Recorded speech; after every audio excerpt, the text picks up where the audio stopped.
यसमा फेरि हामी अलिकति अगाडि हेर्छौँ है त। पाठ 2 मा मुख्य पदहरूदेखि तल हामीले हेर्दै थियौँ। कतिजना हुनुहुन्थेन, अलिकति म कुरा गर्छु। परमेश्वर इजरायलको परम पवित्र हुनुहुन्छ भन्ने कुरो चाहिँ 12 अध्यायसम्म सुरु गरेको छ र यो 12 अध्यायभित्र चाहिँ विशेष हामीले हेर्ने यशाया 7 अध्याय र हामीले गएको दिनमा कुरा गरेका थियौँ। यो त्यति नै खेरको समयमा चाहिँ राजा आहाज हुन्छ। आहाजलाई भनेको यो चाहिँ कि इजरायलहरू चाहिँ माथि सिरिया अर्थात् आरामियनहरूबाट आक्रमण हुँदै थियो र त्यो बेलामा चाहिँ परमेश्वरले छुटकारा दिनुहुन्छ भनेर एउटा संकेत दिनुभयो। त्यो संकेत चाहिँ के भन्दाखेरि कन्या गर्भवती हुनेछन् भनेर। अब यो कन्या गर्भवती चाहिँ त्यतिखेरकै समयमा चाहिँ हुनसक्छ यशाया अगमवक्ताकै श्रीमती, किनकि 8 अध्यायमा हेऱ्यो भने यशाया अगमवक्ताको श्रीमतीबाट जन्मेका छोराहरूको नामबाट चाहिँ त्यहाँनिर फेरि सांकेतिक कुराहरू गरिदिएको छ र भविष्यमा गएर चाहिँ अब आएर यीशु ख्रीष्टमा पनि जोडिएको छ। मुख्य चाहिँ अब आत्मिक रूपमा चाहिँ छुटकारा दिनको लागि चाहिँ मसीहा हुनुहुन्छ, त्यो चाहिँ यीशु प्रभु। त्यति कुरो चाहिँ हामीले हेर्छौँ यहाँनिर। एसियाले आफ्नो देशको लागि मात्रै हैन, उत्तरी र दक्षिणी इजरायल दुईटैको लागि उसले अगमबानी बोलेको थियो। विशेष 721 ईसा पूर्वमा जब उत्तरी इजरायल चाहिँ असुरहरूको देशमा लगियो अथवा असुरले कब्जा गरेर लगे, सामरियाको पतन भयो, त्यसपछि देखि चाहिँ दक्षिण इजरायलका यहुदा र सिमोनको कुल मात्रै छ। त्यो देश सम्बन्धी, यरुशलेम सम्बन्धी चाहिँ अब अगमबानीहरू बोलिएको छ। त्यसपछि अर्को चाहिँ के छ, अन्य देशहरू विरुद्ध भने थुप्रै छ त्यहाँनिर। मोआबीहरू, अम्मोनीहरू आएर तल एदोमीहरू, हामी हेर्छौँ फिलिस्टाइनहरू, फिलिस्टाइनलाई अहिले पनि प्यालेस्टाइन भन्ने चलन छ। इजरायल र प्यालेस्टाइनको लडाइँहरू भएको छ। पहिलाको देशको अम्मोनहरू चाहिँ अहिले जोर्डन भन्छ, जोर्डन देशहरू पर्छ अहिले चाहिँ। अनि यो देशका मान्छेहरू भयो। त्यसपछि आएर मिश्र देशको कुरा आउँछ, असुरहरूको कुरा आउँछ, पछि गएर चाहिँ फेरि बेबिलोनको बारेमा पनि हुन्छ। यसरी चाहिँ ती देशहरूको बारेमा चाहिँ अगमबानी बोल्यो। सिडियन, यो लेबानन साइडका देशहरूको लागि पनि बोलियो। त्यो सबै देशहरू हामीले हेर्दाखेरि चाहिँ तिनीहरूले गरेको अन्य अत्याचार कसको विरुद्धमा भन्दाखेरि इजरायलको विरुद्धमा। त्यसैले चाहिँ ती देशहरूको सम्पूर्ण न्याय हुनेछ भन्ने कुरोहरू पनि बोलिएको छ। अब यहीँ हेऱ्यो भने बेबिलोन, असुरको कुरा गर्यो, मोआब, पलिस्ती, एदोम, आराम देश भन्ने, आराम भनेको अहिलेको सिरिया, अनि मिश्र देश त भइहाल्यो। टुरोस भनेको चाहिँ, टुरोसहरू चाहिँ अहिलेको लेबानन साइडमा पर्छ, सिडियोनहरू त्यतातिर थिए। यो सबै देशहरूको बारेमा चाहिँ परमेश्वरले न्याय गर्ने कुराहरू एशियाबाट पनि बताउनु भएको छ र एशियाले विशेष गरेर हामी हेर्छौँ भने इजरायलीहरूको उद्धार अर्थात् छुटकाराको बारेमा बताउनु भयो। ती कुराहरू चाहिँ हामी देख्छौँ। प्रकाशको पुस्तकमा धेरै रूपक मेटाफोर भन्छ। मैले मेटाफोर के हो भन्ने कुरो भने भजन सङ्ग्रह 1:23 हेर्नुभयो भने परम प्रभु मेरो गोठालो हुनुहुन्छ भन्यो भने चाहिँ यो मेटाफोरमा चाहिँ के हुन्छ भन्दाखेरि प्रत्यक्ष प्रतिनिधित्व गर्ने कुरालाई जनाउँछ मेटाफोर। अब भजन सङ्ग्रह 1 को कुरा गर्यौँ भने धर्मात्माहरू चाहिँ खोलाको धारमा रोपेको बोट जस्तै हुनेछ भनेर जस्तै आयो नि त्यहाँ। त्यो चाहिँ अब जस्तो तुलना गरे त्यहाँ चाहिँ फेरि एउटा चाहिँ डाइरेक्ट के हुन्छ प्रतिनिधि गर्ने, अर्को चाहिँ तुलनाको रूपमा दुईटा कुरा छ, दाँच्ने जस्तै जस्तै जस्तै भन्ने कुरा आयो। त्यसलाई पनि रूपक नै भन्छ, तर अङ्ग्रेजीमा चाहिँ त्यसलाई चाहिँ सिमिली भन्छ। सिमिली चाहिँ दाँच्ने भयो, मेटाफोर चाहिँ अब आएर प्रतिनिधि गर्ने भयो, त्यसरी लेखिएको छ। अब अर्को शब्द चाहिँ अर्कोलाई पनि झनै उस्तै भन्छ है, फेरि एलेगोरी भन्छ अङ्ग्रेजीमा। एलेगोरी पनि रूपक नै भन्ने गर्छन्, तर एलेगोरीमा चाहिँ हरेक अर्थलाई चाहिँ तुलना पनि गरिँदैन, तुलनाको रूपमा पनि त्यति लिँदैन। त्यो चाहिँ आत्मिकी अर्थ दिने, बाइबली भाषामा चाहिँ आत्मिकी अर्थ। अब आएर संसारिक भनौँ न धार्मिक यो बाइबलीमा मात्रै न बाहिर पनि एलेगोरीको कुरा छ, त्यहाँ हेऱ्यो भने चाहिँ त्यसले चाहिँ कुनै न कुरालाई अब भौतिक नभएर आत्मिक जस्तै उदाहरण दिने कुराहरू चाहिँ एलेगोरी भन्छ। अब त्यस्तो कुराहरू थुप्रै हुन्छ। हामीले आलङ्कारिक भाषा भन्यौँ त्यसलाई, सबैलाई हेऱ्यो भने आलङ्कारिक भाषा एउटा चित्रण गरिएको हुन्छ, त्यसमा त्यस्तोहरू हुन्छ। अब एसायाको पुस्तकमा हामीले भजन सङ्ग्रहको पुस्तकदेखि अस्ति भन्यो भने यहाँ पनि त्यस्तो कुराहरू कतिवटा कुराहरू छ। यसमा रूपकद्वारा इजरायलीहरूको उद्धार र पृथ्वीको विनाशको बारेमा वर्णन गरिएको छ। परमेश्वरको दण्डको विषयमा जस्तै आत्महत्या, लडाई, भूकम्प, दण्डको वर्णन गरिएको छ भने छ। अब प्राय कतिपल्ट जस्तै इजेकियलको पुस्तकमा अगमबानीको कुराहरू आउँछ है, पछि हामीले नपढे पनि बुझ्नु होला। इजेकियलको पुस्तकमा धेरै जसो चाहिँ यो रूपक नै हो, एलेगोरी पनि भन्छ, अर्को चाहिँ प्रतिनिधि, यो मेटाफोर पनि भन्छ। जस्तै अब इजेकियललाई होला मैले बिर्सिनँ भने त्यो के भन्नु भने तेरो कपाल काट अनि आदि चाहिँ जलाइदे, आदि चाहिँ आकाशमा उडाइदे भन्छ के। त्यो चाहिँ अन्तिम अवस्था थियो यरुसलेमको नाश हुने बेला, किनभने दोस्रो के भन्छ निर्वासनमा चाहिँ इजेकियल लगिएको, तेस्रो निर्वासन हुन बाँकी थियो 586 मा। त्यो आउन अगाडि भने किन त्यो सन्देश दियो भन्दाखेरि जसरी कपाल जल्नेछ त्यो चाहिँ यरुसलेम जलाइनेछ, बाँचेकोहरू चाहिँ अब आफ्नो ठाउँ छोडेर विदेशमा पलायन हुनेछ भन्ने कुराहरू छ। पलायन त दुईचोटि भइसक्यो, लास्ट पलायनको कुरो गर्दैछ। त्यसरी सङ्केत। अब साङ्केतिकहरू जस्तै यर्मियालाई पनि भन्नुभयो नि, परमेश्वरले तैँले चाहिँ एउटा छालाको पेटी लगा र यो के भन्छ त्यो चाहिँ लगेर चाहिँ अब पानीको के भन्छ खोलाको समुद्रको छेउमा त्यहाँ चाहिँ गाड भन्छ किनारामा, अनि किराना गाड भन्छ। अनि यर्मिया गएर गाड्छन् त्यो, अनि त्यो पछि चाहिँ के हुन्छ, छालाको पेटी त त्यो त कुहिन्छ। अनि परमेश्वरले साङ्केतिक रूपमा चाहिँ सन्देश दिनुभएको छ। त्यो साङ्केतिक चाहिँ के भने अब इजरायलीहरू चाहिँ त्यसरी नै अब नाश हुनेछन् भन्ने जस्तो यो थुप्रै कुराहरू छ। त्यसकारण चाहिँ मेटाफोरको कुराहरू। अब भोजको कुराहरू गर्दा चाहिँ यहाँ यो पनि त्यही आयो।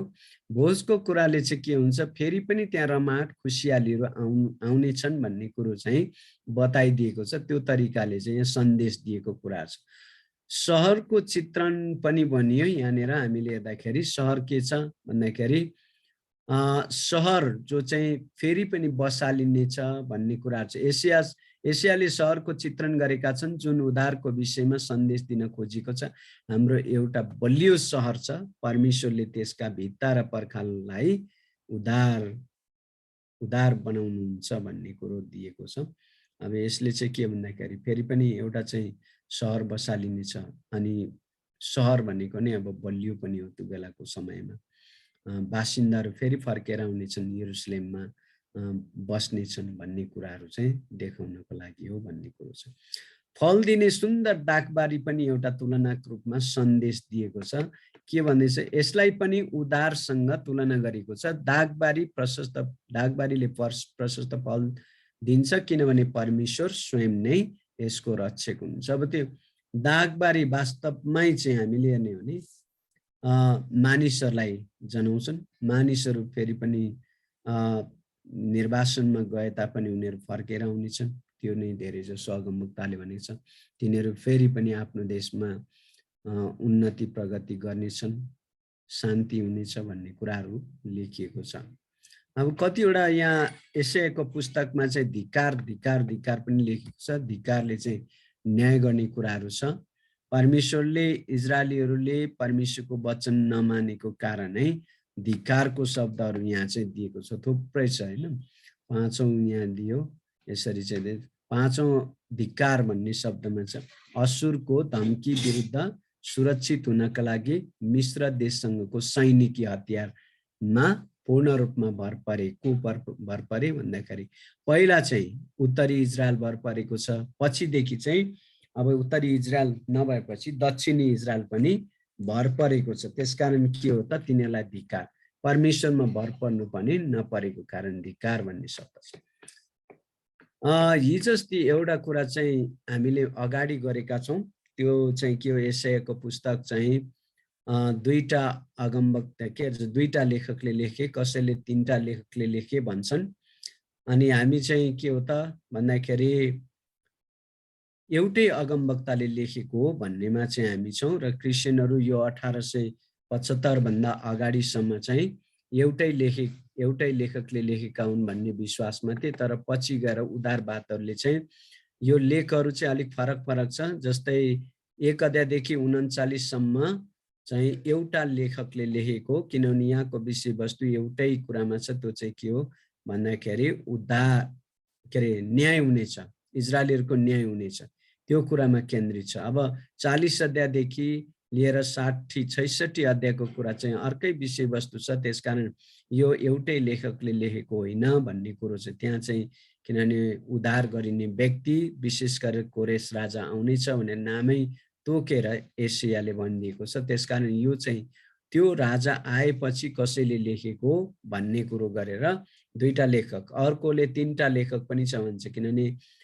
40 देखि 55 सम्म दोस्रो एशियाले लेखेको हुन सक्छ, दोस्रो व्यक्ति एशियाले। अनि 56 देखि 66 चाहिँ तेस्रो एशियाले लेखेको हुन सक्छ भनेर चाहिँ खण्डन गरिदिएको छ।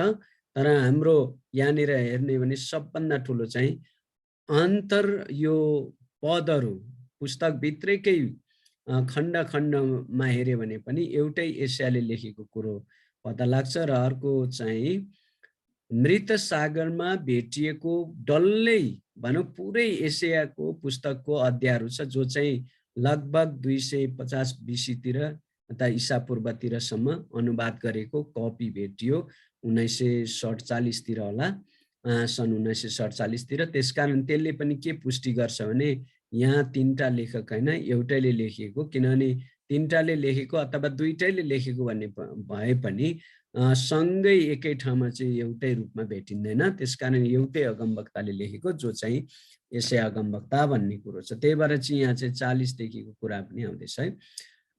यहाँनिर 40 देखि 48 को कुरा गर्दा परमेश्वरको महिमित राज्यको बारेमा छ। तर यहाँ 40 देखि 66 कै कुराहरू आइरहेको छ। महिमित राज्य, उद्धारकर्ता आउनेछ अनि उद्धारकर्ता आएर चाहिँ महिमित राज्य स्थापना गर्नेछ। तर त्योभन्दा अगाडि हामी 55 भित्र हेर्छौँ भने 52-53 विशेष 53 अध्यायतिर हेर्दाखेरि चाहिँ सबभन्दा मसीहले दुःख पाउने कुराहरू छ, त्यो सबै कुराहरू छ त्यहाँनिर हामी हेर्छौँ।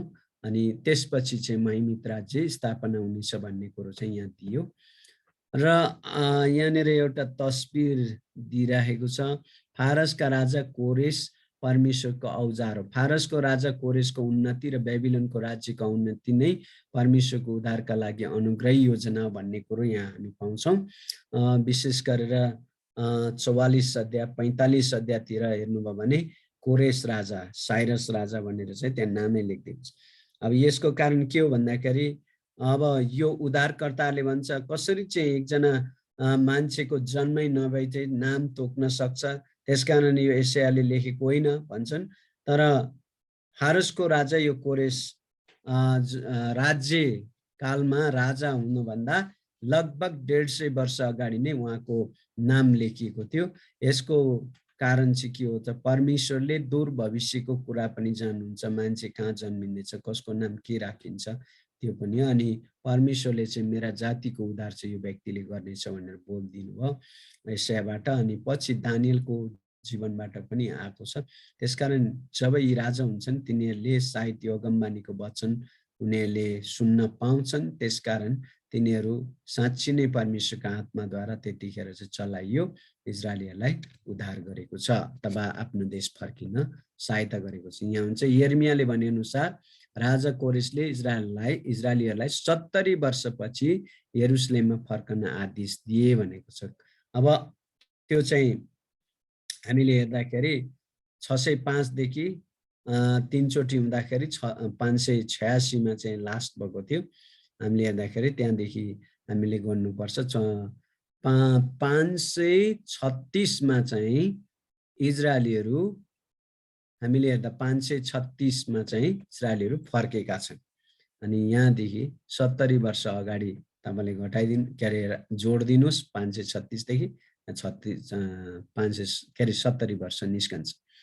उद्धारको सेवाकाईको बारेमा एशियाले बताएका छन्। अब आएर यहाँनिर 60 देखि 66 मा चाहिँ अन्तिम भागमा सियोनको उद्धार हुने सम्बन्धमा अगमबानी बोलेको छ। उद्धार पाएका सियोनलाई परमेश्वरले आशिषको औजारको रूपमा सेवा गर्नलाई बोलाए। सियोन भन्नु बित्तिकै अहिले त यो के भन्छ मुस्लिमहरूले कब्जा गरेको भूभाग जहाँ चाहिँ अक्साको के भन्छ त्यो डोम मन्दिर भन्छ है, डोम अफ अक्सा भन्छ। डोम भनेको एकदम गोलो खालको चाहिँ मन्दिर बनाएको छ। अनि त्यो ठाउँ चाहिँ पहिला सोलोमनले मन्दिर बनाएको ठाउँ, पछि फर्केर आएपछि पनि त्यही बनाएको कुरो छ। ईस्वी सम्वत 70 मा रोमको सम्राट टाइटसले चाहिँ त्यो ध्वस्त बनाइदिएको थियो। त्यो हेरोदको मृत्यु पछाडि अर्थात् यीशु ख्रीष्ट आएपछि झनै 30 वर्ष 35-40 वर्ष पछाडि। अनि त्यो बेलामा चाहिँ त्यो नाश भएको पछि अब त्यो निर्माण भयो भएन त्यस्तो त्यो चाहिँ मलाई पनि थाहा भएन, तर त्यतिखेर नाश भएको ठाउँ त्यसैमा चाहिँ त्यो डोम अफ अक्सा भनेर चाहिँ अहिले मुस्लिमहरूले बनाएको मन्दिरमा पूर्वी जेरुसलेम भन्छ। अनि त्यहाँ लडाइँ भइरहेको छ। अनि त्यही ठाउँमा चाहिँ भनिन्छ यो सियोन भनेर, त्यो पर्वत अलिकति माथि। अब अहिले त्यो पर्वत हो कि होइन अहिले त अब मलाई थाहा भएन, तर पर्वत माथि चाहिँ यो मन्दिर थियो। त्यसकारण चाहिँ सियोन भनेर जहिले पनि यसलाई भनिन्छ जायन भन्छ उता चाहिँ। अनि त्यहाँनिर हामी हेर्छौँ भने उद्धार पाएकाहरू आउनेछन् भनेको चाहिँ आराधना गर्नेछन् भने हामी जो हगाई र जक्रियामा पाउँछौँ त्यो कुरो पुरा भएको छ। नयाँ करारको सम्बन्धमा एसायाको पुस्तक नयाँ करारको मसीहसँग प्रत्यक्ष सम्बन्धित छ। अब यहाँनिर हामीले हेर्नुपर्ने पहिलो चाहिँ हामीले बुझ्नु पर्यो मसीह भन्ने बित्तिकै इजरायलीहरूलाई दासत्वबाट छुटकारा दिने। अब साइरस अर्थात् कोरेस राजाले चाहिँ बेबिलोनको बन्दीमा रहेर त्यही बेबिलोनमा बस्नेलाई चाहिँ आफ्नो देश फर्किने स्वतन्त्रता दियो। त्यो पनि एउटा के हो त मसीह देखिन्छ। अन्तिम मसीह चाहिँ आत्मिकी रूपमा चाहिँ स्वतन्त्र गराउने चाहिँ यीशु प्रभु हुनुहुन्छ भन्ने कुरो छ। विश्वासी जीवनसँग सम्बन्ध एसायाको पुस्तकले यीशु ख्रीष्टलाई दुखित दासको रूपमा चित्रण गरेको छ। वास्तवमा ख्रीष्टको बारेमा पहिले नै अगमबानी बोलिएको थियो र उहाँले मानव जातिका पापका लागि आफै दुःख भोग्नुभयो र अन्तिममा बलिदान हुनुभयो भन्ने चाहिँ हिब्रूमा लेखिएको छ। अब यीशु ख्रीष्टलाई त्यो तरिकाले चित्रण गरेको छ। अनि हामी हेर्छौँ साँच्चै नै उहाँ आएपछि दुःख त भएको छ। धेरैको उद्धारको रूपमा चाहिँ हामीले यीशु प्रभुलाई हेर्यो भने उहाँले शरीरमा रोग लागेकालाई पनि उहाँले छुटकारा दिनुभयो, भूतले सताएकालाई पनि छुटकारा दिनुभयो, मृत्युमा पसेकालाई पनि छुटकारा दिनुभयो। अब कति त्यहाँ उहाँलाई पछ्याउनेलाई खानेकुरा रोटी र माछा पनि दिनुभयो। सबै कुरोले चाहिँ यीशु प्रभु मसीह हुनुहुन्छ, अगमबानी बोल्ने व्यक्तिहरूले बोलेका अगमबानी अनुसार भन्ने कुरा आयो। तर त्यतिले मात्रै पुगेन। इजरायलीहरूले चाहिँ हामी अरू राज्यहरूको दासत्वमा अन्य जातिहरूको अधीनमा बस्नु हुँदैन, मसीह आएपछि हामीलाई पुरा छुटकारा दिनुहुन्छ भन्ने चाहिँ ठुलो उनीहरूको चाहिँ के थियो भन्दाखेरि त्यो विश्वास थियो। अनि यीशुलाई हेर्यो, यीशुले गरेको कामहरू सबै ठिक थिए, उनीहरूलाई मन परेन। तर सबैभन्दा ठुलो कुरो उनीहरूले आरोप लगायो चाहिँ ईश्वर निन्दा बोल्ने व्यक्ति हो, पिता र म एकै हुँ भन्छन्, परमेश्वरसँग तुलना गर्छ भन्ने कुरा भयो। यदि परमेश्वरबाटै आएको मसीह हो भने अहिले के हुनु पर्थ्यो, सबै राज्यलाई चाहिँ अधीन गर्नु पर्थ्यो। तर उहाँको शिक्षा पनि ठिक छैन। किन भन्दाखेरि देब्रे गालामा हान्यो भने दाहिने गाला, दाहिने गालामा हान्यो भने देब्रे गालामा थापिदेऊ, खास्टो माग्नेलाई दौरा सुरुवाल पनि देऊ भनेर चाहिँ 1 माइल हिँड्यो भने 2 माइल गइदेऊ भनेर यस्तो हरुवा शिक्षा दिने पनि मसीह हुन्छ भनेर चाहिँ तिनीहरूले त्यो तरिकाले पनि यीशुलाई विश्वास गरेनन् र क्रुसमा ठोक। त्यसकारण चाहिँ मसीह दुःख पाउनुहुनेछ भन्ने कुरो त्यहाँनिर यो अगमबानी पनि पुरा त भएको छ, तर इजरायलीले बुझेनन्, आजसम्म पनि बुझेका छैनन्। यो कुरो देख्छौँ हामी। अब आएर चाहिँ अब यिर्मियाको पुस्तक हामी यहाँ हेर्दैछौँ। यिर्मयाको पुस्तकलाई हेर्यौँ भने यिर्मया चाहिँ एकदम नजिक यो दक्षिण इजरायल अर्थात् यरुसलेमको पतन हुने समय भनौँ, दक्षिण यहुदाका मानिसहरूको पतन हुने समयको बारेमा चाहिँ उहाँले अगमबानी बोल्नुभयो। लगभग योसिया राजाले शासन गर्दै थिए, तर त्यही समयमा उहाँलाई बोलाउनु भयो परमेश्वरले। अनि भनिन्छ 626 तिरदेखि 626 देखि चाहिँ उहाँको बोलावट भएर चाहिँ उहाँले प्रचार गर्न थाल्नुभयो। यहाँनिर हामीले हेर्यौँ भने यिर्मयाले सेवाकाई गरेको समय यहाँ दिएको रहेछ। 627 देखि 586। 586 पछि पनि छन्, तर खास त्यो यहुदाको राज्य चाहिँ नष्ट हुनेछ, कैदी बनाएर लगिनेछ भन्ने समयसम्मको चाहिँ यो। र उहाँ अलिकति एक अध्यायमा हेर्यौँ भने उहाँले के भन्नुभयो भने म बच्चै छु, म बोल्न जान्दिनँ भन्नुभयो यिर्मयालाई। तर परमेश्वरले त बच्चै छु नभन् भन्नुभयो। यहुदीहरूको परम्परा अनुसार त्यहाँनिर सेवाकाईमा अथवा राजाको सेवाकाई गर्ने, हुन त पछि धेरै पछि थुप्रै समयहरू 2 वर्षको पनि राजा भएको छ, बनाएको छ। तर वास्तविक उमेर भनेको चाहिँ 30 वर्ष पुग्नुपर्ने। सायद यिर्मया 30 वर्ष पुगेको थिएन, त्यसकारण पनि उसले इन्कार गरेको हुन सक्छ, कसैले मेरो कुरा सुन्दैन, विश्वास गर्दैन भनेर। अनि अर्को चाहिँ यो कठोर समय, एकदम कठिन समयमा चाहिँ उसलाई अगमबानी बोल्न बोलाइएको छ, जुन समयमा चाहिँ मानिसहरू एकदमै मूर्ति पूजातिर छ, परमेश्वरको कुरामा एउटै पनि ध्यान छैन। राजादेखि प्रजासम्म पुजारी अगमवक्ताहरू सबै त्यस्तै खालका छन्, न्यायकर्ताहरू त्यस्तै खालका छन्। र यो समयमा यस्तो खालको भनौँ न जिम्माको काम, यस्तो गम्भीर खालको काम चाहिँ कसैले पनि गर्न चाहँदैन। यो कारण पनि हुन सक्छ यिर्मयाले इन्कार गरेको। तर परमेश्वरले भन्नुभयो तैँले इन्कार गरिस् अर्थात् त निराश भइस् भने म तँलाई निराशकै आत्मा हालिदिन्छु भन्नुभयो। अनि त्यसरी चाहिँ चुनौती दिनुभयो। त्यसपछि यिर्मयाले स्वीकार गरेको छ। तर पछि अगमबानी बोल्दै जाँदा उसलाई कति दुःख छ, जेलमा हालिदिएको छ, एकदमै कालो कोठामा। त्योभन्दा अगाडि हामी हेर्छौँ भने इनार, गहिरो न गहिरो इनारमा हालिदिएको छ, जहाँ पानी चाहिँ रहेनछ। त्यसकारण त्यहाँनिर कति दिन ऊ बस्यो। तर परमेश्वरको कृपा उसमाथि भएको कारण राजा राजदरबारको घरानाहरूको नजिकको मान्छेहरू पनि परमेश्वरमा अलिक विश्वास गर्ने व्यक्तिहरू रहेछ, तिनीहरूको कारण चाहिँ उसलाई निकालेपछि एकदमै अँध्यारो कोठामा राखिदिएको छ, कति दिन रोएको छ। धेरै गाह्रो छ परमेश्वरको काम गर्न चाहिँ यिर्मया।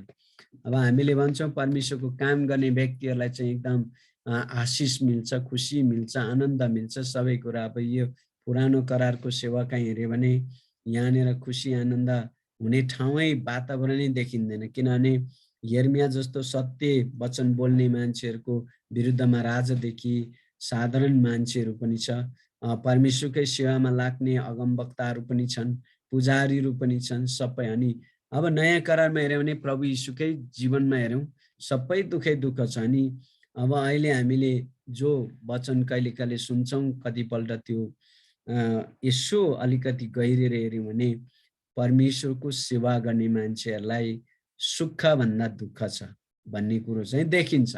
र यिर्मयालाई दुःख थियो। उसले एक दिन भन्छ, हाय मलाई किन प्रभु तपाईले यस्तो परिस्थितिमा ल्याउनु भयो, म त बाँच्नुभन्दा त मरेकै निको हुने थियो भन्ने जस्तो कुराहरू उसले प्रकट गरेको छ। तर पनि अब अगमबानी नबोलौँ भने भित्रबाट परमेश्वरले दिएको छ बोलौँ, बोल्यो भने मान्छेहरू रिसाउँछ, मार्न खोज्छ, यस्तो अवस्था छ कि। अनि हामीले यो कुराहरू देख्छौँ। त्यसकारण अगमवक्ता यिर्मया कहिले कहिले चाहिँ रुन्चे अगमवक्ता भनिन्छ, किनभने ऊ धेरै रोएको छ। अब आएर 24 अध्यायतिर हेर्नु भने उसले बोलेका अगमबानीका पुस्तक चाहिँ जियोस दोस्रो निर्वासनमा जान अगाडि यहोयाकिम भन्ने चाहिँ राजा थिए। अब त्यो राजाले चाहिँ पढेको सुने आगो ताप्दै थियो। उसले चातचुत च्यातेर चाहिँ आगोमा जलाइदिन्छ यो बिरुवा पुस्तक। अनि त्यसपछि यिर्मयाले फेरि दोस्रो चोटि बारुक भन्ने व्यक्ति चाहिँ उसको सचिव हुन्छ, उसलाई यो भन्छ शब्द शब्द लाइन लाइन अनि उसले चाहिँ लेखेको छ। तर त्यो 24 अध्यायमा हेर्यो भने के छ भन्दाखेरि कोन्या ज्याकोन्या के भन्छ है, यो एउटा चाहिँ जेहोयाकिम अथवा यहोयाकिम भनेर हामी भन्छौँ, उसको छोरा यहोयाकिम। अनि यिनीहरूले चाहिँ यहोयाकिमले चाहिँ यो श्राप दिएको के अरे त्यो च्यातेर जलाएको कारण चाहिँ श्राप पाउँछ, अब चाहिँ इजरायलमा राजा हुने छैन अन्तिम। अनि त्यसलाई चाहिँ यकोन्या नेपालीमा भन्दा जेकोन्या लाई दिएको श्राप भन्छ। अनि साँच्ची नै लाइन गयो भने यहोयाकिमको छोरा त राजा त भयो, 3 महिना 10 दिन यहोयाकिम, अनि उसले आत्मसमर्पण गर्यो। त्यो चाहिँ परमेश्वरको वचन अनुसार उसलाई बेबिलोनमा लगेर उसलाई जेलमा हाल्यो। तर पछाडि ऊ निस्किन्छ, 560 तिर चाहिँ निस्किन्छ हामी हेर्छौँ। तर यहोयाकिम पुस्तक जलाउनेलाई चाहिँ आँखा सबै निकालेर उसलाई चाहिँ मृत्युदण्ड दिएको कुरो छ। त्यसपछि आएर अब यहोयाकिम लाइन जानुपर्ने, फेरि यहोयाकिमकै भाइ हुन सक्छ सिदकियालाई चाहिँ राजा बनायो। अनि यसरी चाहिँ फेरि राजा त भयो, त्यहाँदेखि त अन्तिम राजै छैन। अनि इजरायलमा त्यहाँदेखि राजा छैन, अहिलेसम्म राजा हुँदैन, यीशु प्रभु आउनुपर्छ भन्ने कुरो चाहिँ छ राजा हुनको लागि। यति कुरोहरू हामी हेर्दछौँ। यो कुरो पनि तपाईँले बुझ्नुभयो होला। यिर्मिया आफै हो लेखक, हामी हेर्छौँ उसको नाम चाहिँ के छ, हिल्कियाका छोरा यिर्मिया भनेर चाहिँ लेखिएको छ। उद्देश्य यिर्मियाले यहुदामा अगमबानी बोलेका हुन् भनेर हामीले अघि नै भनिसक्यौँ। दक्षिणको राज्य हुँदा मात्रै यो अन्तिम बेबिलोनको चाहिँ कैद हुने बेला, बेबिलोनियरले आक्रमण गर्ने बेलामा चाहिँ उसलाई चाहिँ अगमवक्ताको निम्ति बोलाइएको व्यक्ति हो। त्यसकारण यो समयभरि चाहिँ उसले चाहिँ अगमबानी बोलेको छ। अनि यो तेस्रो के भन्छ निर्वासन भइसकेपछि पनि एउटा चाहिँ बेबिलोनको राजा हामी नबुकदनेस्सर भन्छौँ, नबुकदनेस्सरले चाहिँ यिर्मियाको अगमबानी सुनेर यिर्मियालाई चाहिँ वास्तवमा छनौट दिएको थियो, उसलाई बेबिलोनमै बसे पनि अथवा स्वदेशमै बसे पनि भन्ने कुरा। अनि यिर्मिया चाहिँ आफ्नै देशमा बसे, तर पछि गएर त्यहाँनिर कट्टरपन्थीहरूले चाहिँ बेबिलोनले नबुकदनेस्सरले चुनेको भनौँ न शासक, जसलाई हामी भन्छौँ शासक, त्यो व्यक्तिलाई चाहिँ मारेको छ त्यहाँनिर। अनि मारेपछि फेरि यिर्मियालाई त्यो मार्नेहरूले चाहिँ मिश्र देशमा हामीसँग भाग भनेर चाहिँ एकदम जोड गरेर लगेको छ, किनभने यिर्मिया भयो भने हामीलाई बचाउँछ भन्ने पनि भयो होला। त्यही भएर तर पनि मिश्र देशमा बसे तापनि पछि के छ, नबुकदनेस्सरले आक्रमण गरेको छ 570 तिर हो कि त्योभन्दा अगाडि। अनि त्यो कुराहरू चाहिँ हामी जान्दछौँ यहाँनिर। यिर्मिया 1:5 मैले तँलाई गर्भमा रच्नभन्दा अघि नै तँलाई चुनिसकेको थिएँ, त जन्मनभन्दा अघि नै मैले तँलाई अलग गरेँ, मैले तँलाई जाति जातिहरूका निम्ति एक अगमवक्ता नियुक्त गरेँ। अब हामी यहाँ त यिर्मियासँग त प्रत्यक्ष यो कुरो भएको छ, किनभने ऊ अगमवक्ता, उसलाई मैले के गरेँ भनेर परमेश्वरले भन्नुभयो। हामी भजनसङ्ग्रह 139 मा हेऱ्यो भने दाउदले गर्भ बसेको रातदेखि नै तपाईँलाई थाहा छ म कसरी बनिँदै थिएँ भनेर चाहिँ भनेको छ त्यहाँ 16-17 पदतिर। अनि त्यो कुरा हामी हेर्दछौँ। परमेश्वरलाई सबै कुरा थाहा हुन्छ, तर अब हामी शरीरमा संसारमा भएको कुरा भएको कारण कुनै पनि कुराहरू हामी सजिलै बुझ्न सक्दैन। आत्मिकी कुराहरू हाम्रो लागि गाह्रो हुन्छ परमेश्वरले नबुझाएसम्म। तर यहाँनिर हामी हेर्छौँ भने परमेश्वरले सब कुरा देख्नु हुँदो रहेछ, परमेश्वरले योजना गर्नु हुँदो रहेछ भन्ने कुरो चाहिँ हामी यहाँबाट थाहा पाउँछौँ। यिर्मिया 23:5 मा परमप्रभु भन्नुहुन्छ, हेर यस्ता दिन आउँदैछ जब म दाउदको वंशबाट एउटा धार्मिक हाँगा खडा गर्नेछु, एउटा राजा जसले बुद्धिसित राज गर्नेछन् र जे उचित र ठिक छ त्यही तिनले देशमा गर्नेछ।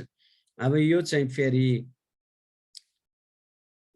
विशेष गरेर यो चाहिँ तत्कालीन रूपमा पुरा हुने कुरा होइन, यो चाहिँ भविष्यमा पुरा हुने कुरा। दाउदको वंशमा त प्रभु यीशु मात्रै आउनुहुन्छ, तर पहिलो आगमनमा उहाँ राजा भएर आउनु भएन, उहाँ दास भएर आउनुभयो, सेवक भएर आउनुभयो। हामी सुसमाचारको पुस्तकमा हेर्छौँ भने प्रभु यीशुले पनि म राजा हुँ भनेर भन्नु भएन।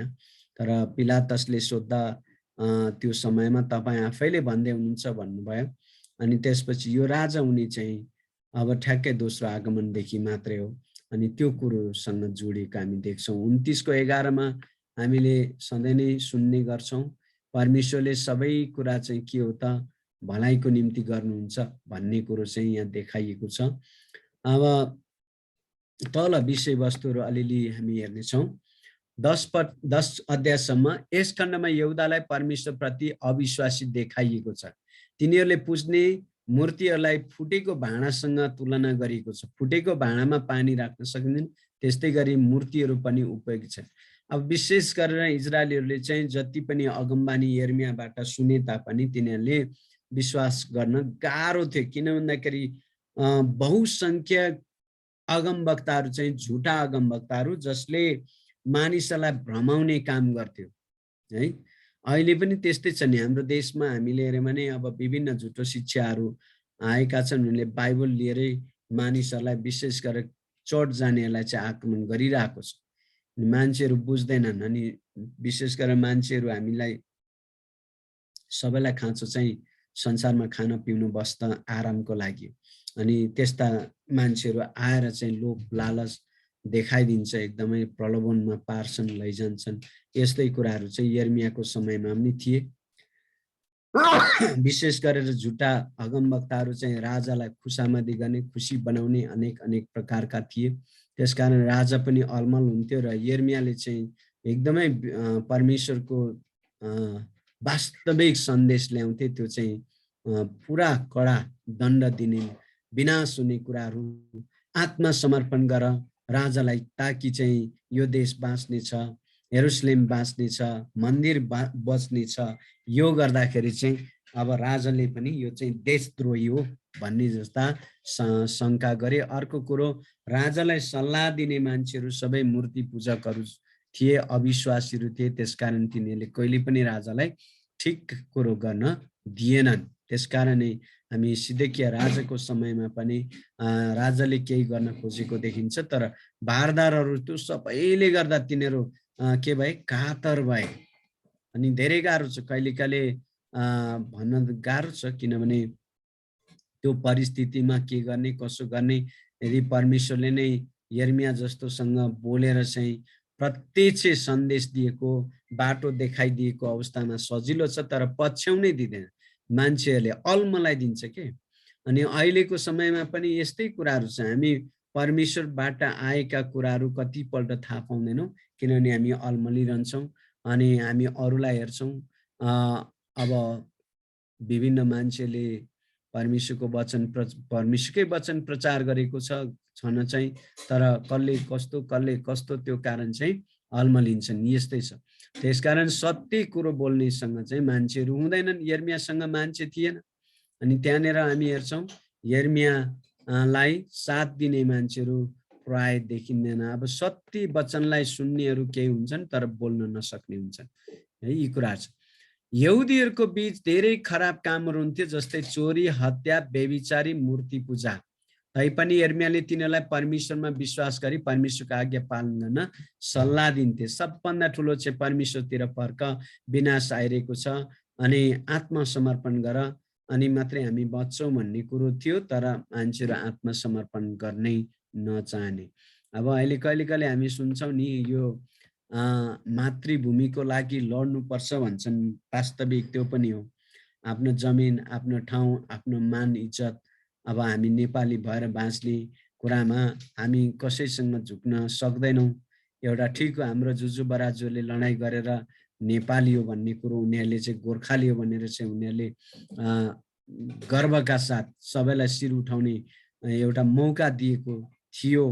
अब फेरि हाम्रो समयमा अब त्यो प्रकारको लडाइँ जस्तै चाइनाले अथवा इन्डियाले आक्रमण गरेर लिन चाह्यो भने कति गाह्रो हुन्छ हैन। मातृभूमिको कुरा आउँछ। अहिले युक्रेनको कुरो, रसियासँग भएको कुरा त्यस्तै छ। मातृभूमिको लागि भनेर लडिरहेछ। यस्तो गाह्रो परिस्थितिहरू आउँछ। इजरायलमा त्यस्तै परिस्थिति आएको आउन चाहिँ। तर त्यो बेलामा त्यही भएर पनि मान्छेले विश्वास गर्न सकेन, राजाले आत्मसमर्पण गराउन सकेन, त्यो पनि छ एउटा। तर अब परमेश्वरमा भरोसा गर्ने व्यक्तिहरू भएको भए सायद यर्मियाको सन्देश अनुसार उनीहरू जिउन सक्थ्यो र उनीहरूले चाहिँ सायद यरुशलेम सहर चाहिँ त्यो बेलामा तत्कालीन चाहिँ अब बस्ने थियो होला, त्यस्तो विध्वंस हुने थिएन होला भन्ने चाहिँ सकिन्छ। तर अब मान्छेहरूको हृदय कठोर, त्यसकारण उनीहरूले सुनेनन्, त्यसको प्रतिफल चाहिँ परमेश्वरले दिनुभयो। जुन चाहिँ हामीले हेर्दाखेरि मनस्से राजा चाहिँ, मनस्से राजाले 55 वर्ष राज्य गर्दा सबै मान्छेलाई मूर्ति पुज्ने बनाइसकेको थियो, मूर्ति पुज्ने। त्यसकारण फर्किन गएको योसियाले त्यहाँनिर धर्म सुधार गरे तापनि मान्छेहरू फर्केनन्। यर्मिया अनि त्यहाँनिर हिल्किया के अरे पुजारी छ, प्रधान पुजारी, उनीहरूले धेरै कोसिस गरे तर थोरै मान्छेहरू मात्रै परिवर्तन भएको छ। अनि हामीले हेर्दाखेरि अहिले संसारमा हामी विश्वासी त धेरै छौँ संसारैभरि, तर वास्तविक परमेश्वरको कुरा सुन्ने चाहिँ कति छौँ भन्ने कुरा आउँछन् त्यहाँनिर। थोरैले मात्रै परमेश्वरको कुरा मान्दछन् भन्ने कुरो छ। यो अलमल्याउने कुराहरूले गर्दा यस्तो हुन्छ। यिर्मिया अझै पनि यहुदाको विनाश चाहँदैनथे र लगातार मानिसहरूलाई परमेश्वरको आज्ञा पालन गर्न आग्रह गरिरहन्थे। यिर्मियालाई जतिसुकै समस्या आइपरे तापनि परमेश्वरको सन्देश लगातार दिइरहे तैपनि यहुदाले चाहिँ अपराध गरिरह्यो। अब यहाँनिर आयो अपराध के हो? बाल बच्चालाई पनि बाल देवताका लागि बलिदान दिए। मान्छेको बलिदान चढाउनु चाहिँ परमेश्वरको लागि चाहिँ एकदम घृणित कुरा हो। यस्तो यस्तो काम गर्ने मान्छेहरू थिए।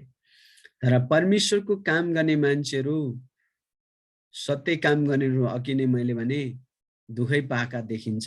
दुखै पाए पनि उनीहरूले परमेश्वरको सेवा, परमेश्वरले भनेको काम गर्न भने रोकिँदैन। यहाँनिर यिर्मियाबाट चाहिँ हामीले ती कुराहरू देख्छौँ।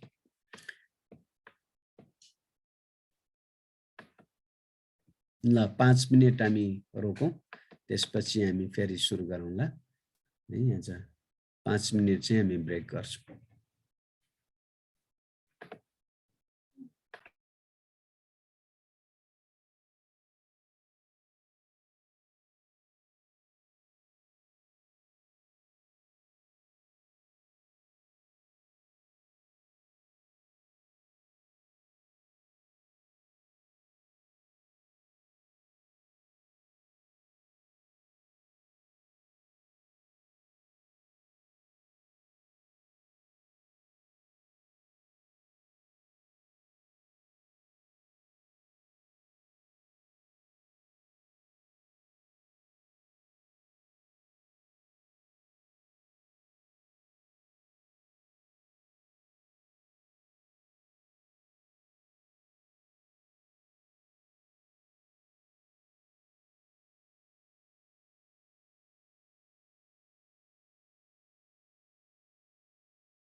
ल सुरु गरौँ है त। यर्मियाले शासकहरू र अगमवक्तालाई चुनौती दिएका भन्ने कुरो यहाँ आयो है। अघि नै हामीले धेरै कुरो त भनिसक्यौँ यहाँनिर। जब बेबिलोनका राजा नबुकदनेस्सरले यहुदामा आक्रमण गरे, यहुदाका राजा सिदेकियाले यर्मियासँग सल्लाह मागे। यर्मियाले सबैलाई बेबिलोनमा आत्मसमर्पण गर्न सल्लाह दिए। यदि कोही आत्मसमर्पण गर्दैन भने ती सबैको मृत्यु हुनेछ। जो यस सहरमा रहन्छ त्यो तरवार, अनिकाल वा रुडीले मर्नेछ। तर जो बाहिर निस्केर तिमीहरूलाई घेर्ने बेबिलोनियरका हातमा आत्मसमर्पण गर्छन् त्यो बाँच्नेछ, त्यो आफ्नो प्राण समेत उम्कनेछ।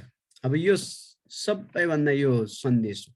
यसैको कारण यर्मियालाई चाहिँ अब त्यहाँका मान्छेहरूले यो देशद्रोही हो भन्ने कुरो गरेर एकदमै उसलाई चाहिँ सताव दिएको छ, पीडा दिएको छ यो कुराहरू छ।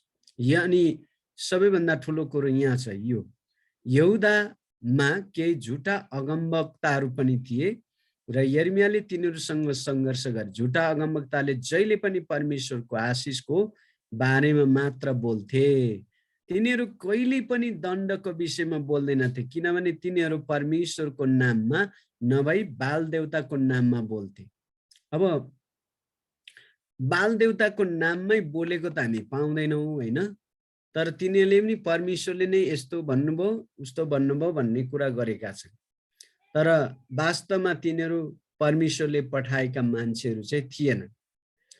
अब आएर यी व्यक्तिहरूले राजा भारदारहरूलाई चाहिँ एकदम खुसी बनाउँथे। त्यसै कारण चाहिँ राजा भारदारहरूले पनि परमेश्वरको कुरा सुन्न सकेनन् अनि पुजारीहरूले पनि सबै यिनीहरूले गर्दा चाहिँ भ्रममा परे। त्यसकारण चाहिँ यर्मियाको खेदो गर्न थाले। यहाँनिर झुटा अगमवक्ताले गरेको कुराहरू छ है, अलिकति तल म पढ्दैछु यो 29 मा।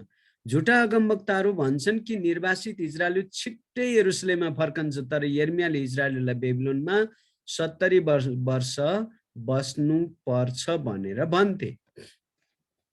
अब यहाँ एकदम त्यहाँनिर एकजना अगमवक्ता तपाईँले पढ्नु भने पाउनुहुन्छ, सायद सम्झिनुहुन्छ होला। एकजनाले के गरेछ, काठको जुवा बनाएर घाँटीमा माथि राखेर अनि पडक्कै भाँचेको छ, भाँचेर हुन्छ। अब इजरायलीहरू जो चाहिँ अहिलेसम्म के भन्छ बेबिलोनमा गइसकेका छन्, त्यसरी नै चाहिँ परमेश्वरले जुवा बेबिलोनी जुवा भाँचेर चाहिँ इजरायलीहरूलाई छुटकारा दिनुहुन्छ। यो 2 वर्षभित्र आइपुग्छ, धेरै बस्नु पर्दैन भनेछ। अनि त्यसैमा चाहिँ यर्मियाले चाहिँ यो वचन बोलेको छ 70 वर्ष बस्नुपर्छ। अनि यतिखेर चाहिँ फेरि झुटा अगमवक्ताले चाहिँ यर्मियाको विरोध गरेको छ। तर यर्मियाले फेरि उल्टो अगमबानी बोलेको छ कि तैँले बोलेको कुरा चाहिँ झुटो हो, तेरो मृत्यु हुनेछ भनिदियो। त्यो अगमवक्ता लगभग 7 महिनापछि मृत्यु भएको छ, परमेश्वरको दासले भनेकैको समयमा।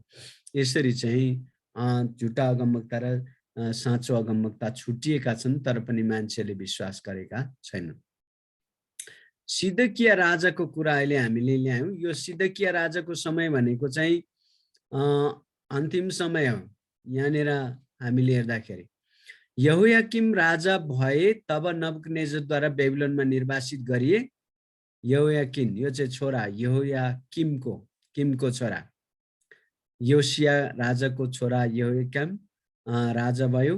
तर त्यसको छोरा यहोयाकिन चाहिँ यहाँ चाहिँ निर्वासनमा लग्यो, किनभने उसले चाहिँ आत्मसमर्पण गरे। 3 महिना 10 दिन मात्रै उसले चाहिँ त्यहाँनिर शासन गरेको छ। यो पछि चाहिँ सिदकिया राजा हुन्छ, दोस्रो निर्वासन पछाडि को राजा हो। त्यसकारण चाहिँ अब यो चाहिँ तेस्रो निर्वासनमा जानेछन्। अनि त्योसँग जोडिएको कुरो चाहिँ यहाँ भनियो। सान्तवनाको पुस्तक 30 देखि 33 को कुरा गरिएको छ। यहाँनिर हामी हेर्छौँ भने निर्वासित हुने मान्छेहरू फेरि फर्केर आउनेछन्। यहाँनिर झन् कहिले कहिले भन्छ प्यालेस्टाइनको करार भन्ने छ। त्यो चाहिँ के भन्दाखेरि मान्छेहरू फर्केर आएर फेरि पनि इजरायलमा खनजोत गर्नेछन् भन्ने कुरा चाहिँ यो अध्यायभित्र पाइन्छ है। यहाँ भन्दैछ यस खण्डमा यहुदा निर्वासित भए तापनि परमेश्वरले यहुदालाई पुनरुपमा त्यागेका छैनन् भन्ने सन्देश दिएको छ। एक दिन परमेश्वरले इजरायलीलाई निर्वासित जीवनबाट छुटकारा दिई प्रशस्त आशिष दिनुहुन्छ। ती देशलाई परमेश्वरले दण्ड दिनुहुन्छ किनभने तिनीहरूले परमेश्वरको सन्तानमाथि दुर्व्यवहार गरेका छन्। परमेश्वरका जनहरूको जीवन पूर्ण रूपमा परिवर्तन हुनेछ। दुःख र सतावटको जीवनबाट सुख र आनन्दको जीवनमा परिवर्तन हुनेछ।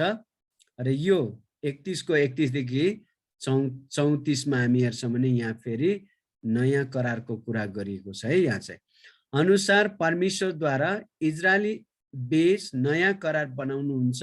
परमप्रभु हुनुहुन्छ ती दिन आउनेछन् जब इजरायलको घरानासँग यहुदाको घरानासँग म एउटा नयाँ करार स्थापित गर्नेछु। नयाँ करार पुरानो करार भन्दा फरक हुनेछ। पुरानो करारमा मूसाले किताब र ढुङ्गामा व्यवस्था लेखेका थिए भने नयाँ करारमा परमेश्वरले मानिसहरूको हृदयमा व्यवस्था लेख्नुहुनेछ। परमेश्वरको आत्माद्वारा मानिसलाई अगुवाई गर्नेछन्। अब यो नयाँ करार हामीले हेर्दाखेरि चाहिँ येशू प्रभु आएपछि पुरा भएको छ र यो अझै हामीले हेर्ने भने नयाँ करार चाहिँ हुन त येशू प्रभुले जब अन्तिम प्रभु बोस दिँदै हुनुहुन्थ्यो त्यतिखेर उहाँले आफ्नो शरीर र रगतलाई संकेत गर्दै उहाँले भन्नुभयो यो प्याला चाहिँ मेरो रगतमा भएको नयाँ करार हो भन्ने कुरो चाहिँ गर्नुभएको छ त्यहाँनिर। अब त्यो करार चाहिँ कहिले त भन्दाखेरि पेन्टिकोसको दिनबाट चाहिँ हामी पुरा भएको देख्छौँ किनभने परमेश्वर प्रभु यीशु गइसकेपछि चाहिँ मानिसहरूले परमेश्वर अर्थात् यीशु नै प्रभु भन्ने कुरा पनि त्यहाँबाट नै जान्न थाले किनकि त्यो चाहिँ व्यवस्थाको नियमहरू पढेर होइन, बाइबलको सुसमाचार सुनेपछि त्यो विश्वास चाहिँ भित्रबाट आएपछि मान्छेहरूले चाहिँ परमेश्वरलाई आफै पुकार्न थालेको कुराहरू छ। त्यही भएर चाहिँ अब अरूले बताइरहनु पर्दैन भन्ने कुरा पनि त्यहाँनिर जोडिएको छ। तर पनि आज हामीले विशेष प्रकाश बाइबल धर्मशास्त्रबाट पाएका छौँ र त्यसलाई अलिकति प्रकाश गर्नको लागि चाहिँ परमेश्वरलाई विश्वास गर्ने मान्छेहरू चाहिन्छन् नै। र जब त्यो कुरा प्रकाश गरिन्छ पवित्र आत्माले भित्रदेखि प्रकाश गर्नुहुन्छ र मान्छेहरूको हृदयमा चाहिँ नयाँ करार नयाँ व्यवस्था लेखिएका छन्। अब रोमीको पुस्तकमा 1 अध्याय 2 अध्यायलाई हेऱ्यौँ भने त्यहाँनिर सामान्य प्रकाशहरू जस्तै हामी हेर्छौँ डाँडा काँडा नदी नाला सबै हेरेर पनि मान्छेहरूले परमेश्वर हुनुहुन्छ भन्ने कुरो त जान्दछन् तर उनीहरूले स्पष्ट देख्दैनन् र यहुदीहरू चाहिँ स्पष्ट त्यो प्रकाश पाएका हुन् लिखित परमेश्वरको वचन भनेर त्यहाँ भनिएको छ। र अर्को चाहिँ मानिसहरूलाई यो सत्य असत्य भन्ने कुरो चाहिँ भित्र विवेक दिएको छ, त्यसले पनि परमेश्वरका सत्यताहरूलाई देख्नेछन् चिन्नेछन् भन्ने कुरा चाहिँ गरिएको छ। यसैले चाहिँ हामी हेर्छौँ नयाँ करारमा चाहिँ परमेश्वरलाई चिन्ने चाहिँ त्यो अन्तर्ज्ञान परमेश्वरले पवित्र आत्माबाट दिनुभएको छ। यो कुरो चाहिँ यर्मियाबाट चाहिँ प्रकाश गरिदिएको छ। यर्मिया अगमबानी बोल्नुहुन्छ, यर्मिया अगमबानी बोल्नुहुन्छ कि परमेश्वरले एउटा राजा दिनुहुन्छ जो दाउदको वंशबाट हाँगाको रूपमा आउनेछ। अब यो त प्रभु यीशुमा पुरा हुने कुरा यर्मियाद्वारा पनि परमेश्वरले भन्नुभयो।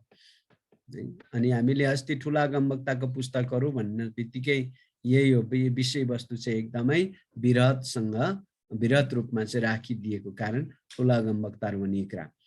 यरुशलेमका अगुवापनको असफलता, अगुवाहरूले परमेश्वरको वचनलाई ध्यान नदिएको एउटा गुनासो छ। यहाँ यरुशलेमका अगुवाहरूको खराब कामबाट मानिसहरूले धेरै दुःख भोग्नु पर्यो। यर्मियाले अगमबानीका वचनहरू पाएपछि लेख्ने काम गरे।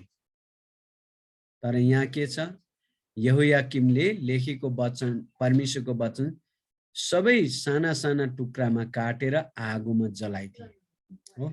अनि यही आगोमा जलाएपछि चाहिँ श्राप, परमेश्वरबाट श्राप चाहिँ बोलिएको छ। यर्मियाले भनिदिन्छ है, किन भन्दाखेरि परमेश्वरलाई राजाले अनादर गरेको कुरो देखिन्छ। यहाँ अगुवाहरूले परमेश्वरको अगमवक्तालाई इन्कार गरे। हामी हेर्छौँ अघि नै धेरै कुराहरू बनिसक्यौँ।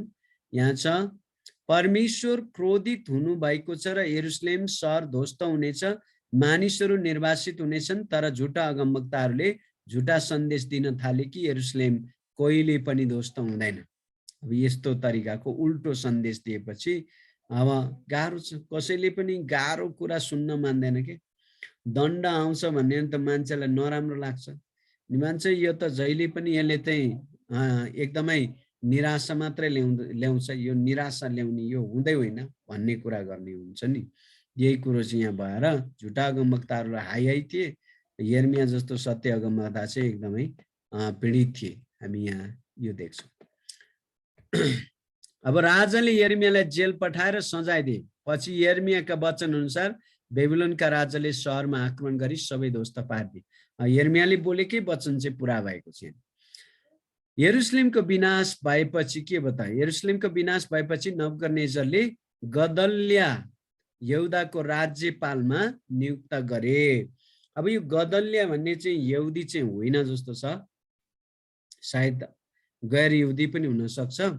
तर त्यहाँनिर अर्को एउटा गुट रहेछ, त्यहाँ तिनीहरू चाहिँ एकदम कट्टरपन्थी, देशको लागि चाहिँ हामी लड्नुपर्छ, विदेशीलाई हस्तक्षेप गर्न दिनुहुन्न भन्ने। अहिले इजरायलमा के छ भने जायोनिस्ट भन्छ है, जायोनिस्टहरू चाहिँ एकदमै त्यो उग्रवादीहरू, तिनीहरूले चाहिँ जहिले पनि देशको लागि लड्नुपर्छ भनेर चाहिँ अहिले पनि त्यहाँ लडाइँ भइरहेको छ अहिले पूर्वी जेरुसलेममा, अनि समस्या निकालिरहेछ। अब एक तरिकाले त राम्रो त्यो, तर अर्को तरिकाले कहिले कहिले चाहिँ राम्रो पनि होइन। यहाँनिर यो गदल्यालाई चाहिँ शासक बनाएर नबुकदनेस्सरले राखे। सामान्य यहुदीहरू थियो, गोठालाहरू, केही नजान्ने केही नबुझ्ने जस्ताहरू, अब कतिजना पढ्नै नजान्नेहरू थियो होला, त्यस्तोलाई चाहिँ छोडेर गएको।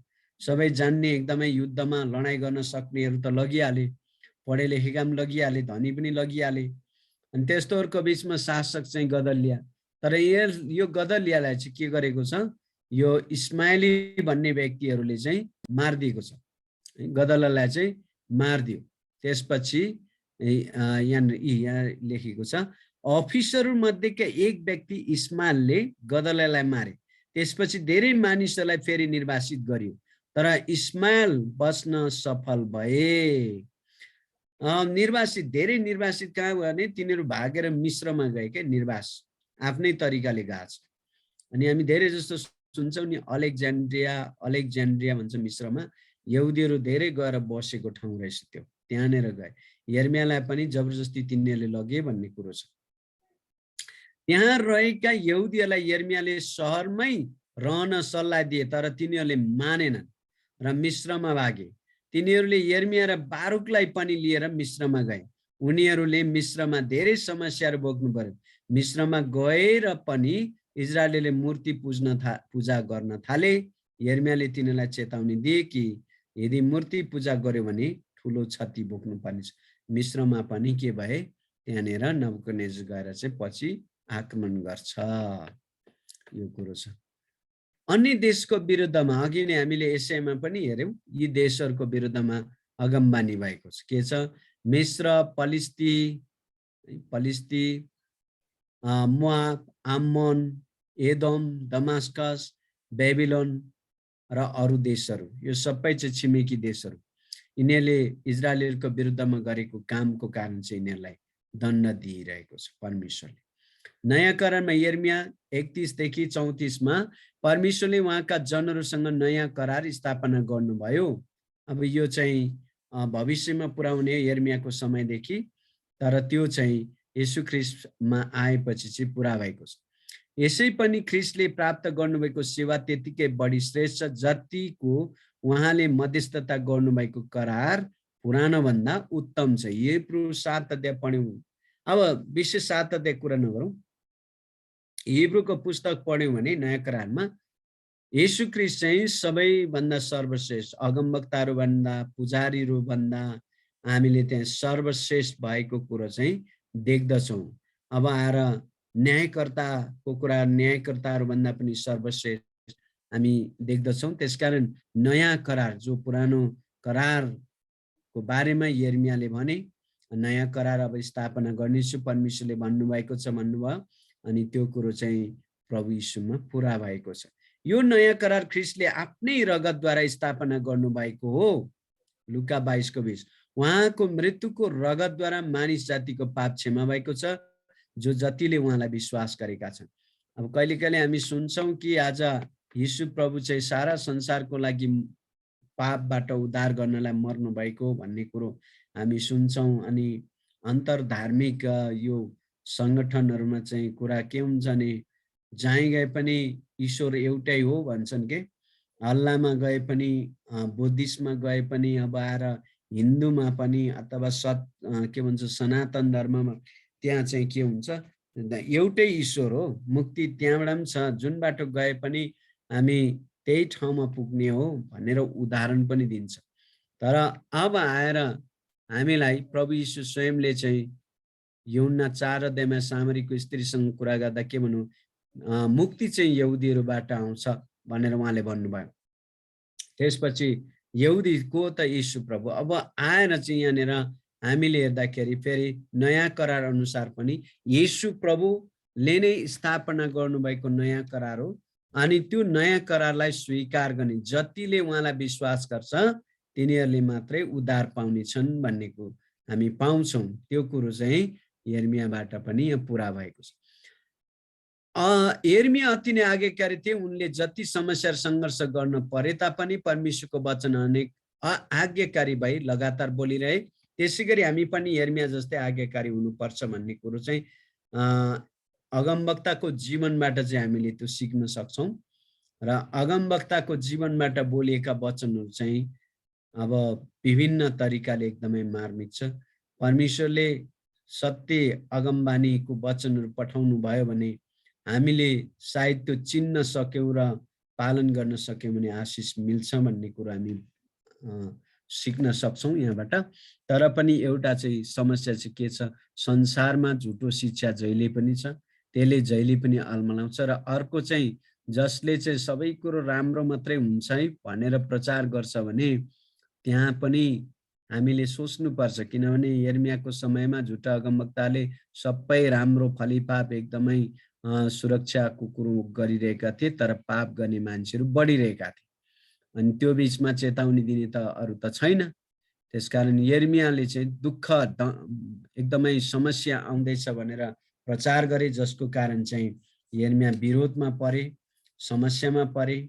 आज पनि हामी त्यस्तो हुन सक्छौँ। त्यसकारण साँचो प्रभुको जनले चाहिँ सत्य वचन प्रचार गर्नुपर्छ र प्रचार गर्छ पनि, र सधैँ सुखको कुरो मात्रै गर्दैन।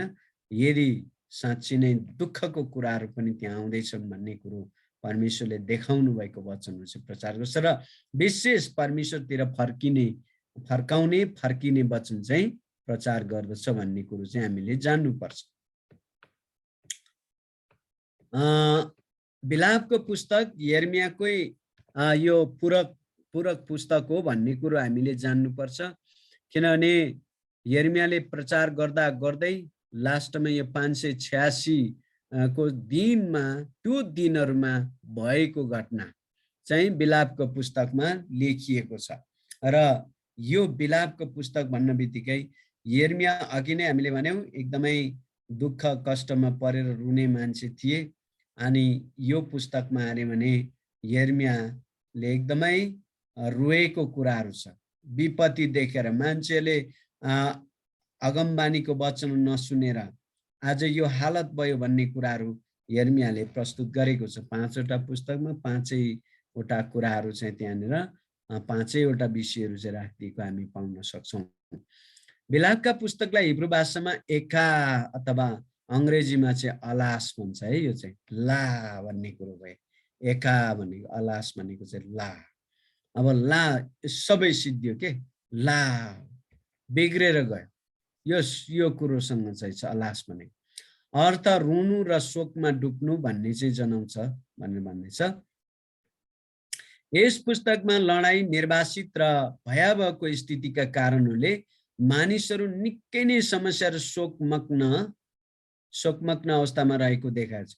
यो पुस्तक कवितात्मक शैलीमा लेखिएको छ। हामीले अस्ति कवितात्मक पुस्तकको कुरा गर्दा चाहिँ अयुबदेखि हामीले यता श्रेष्ठ गीतसम्म मात्रै हेऱ्यौँ।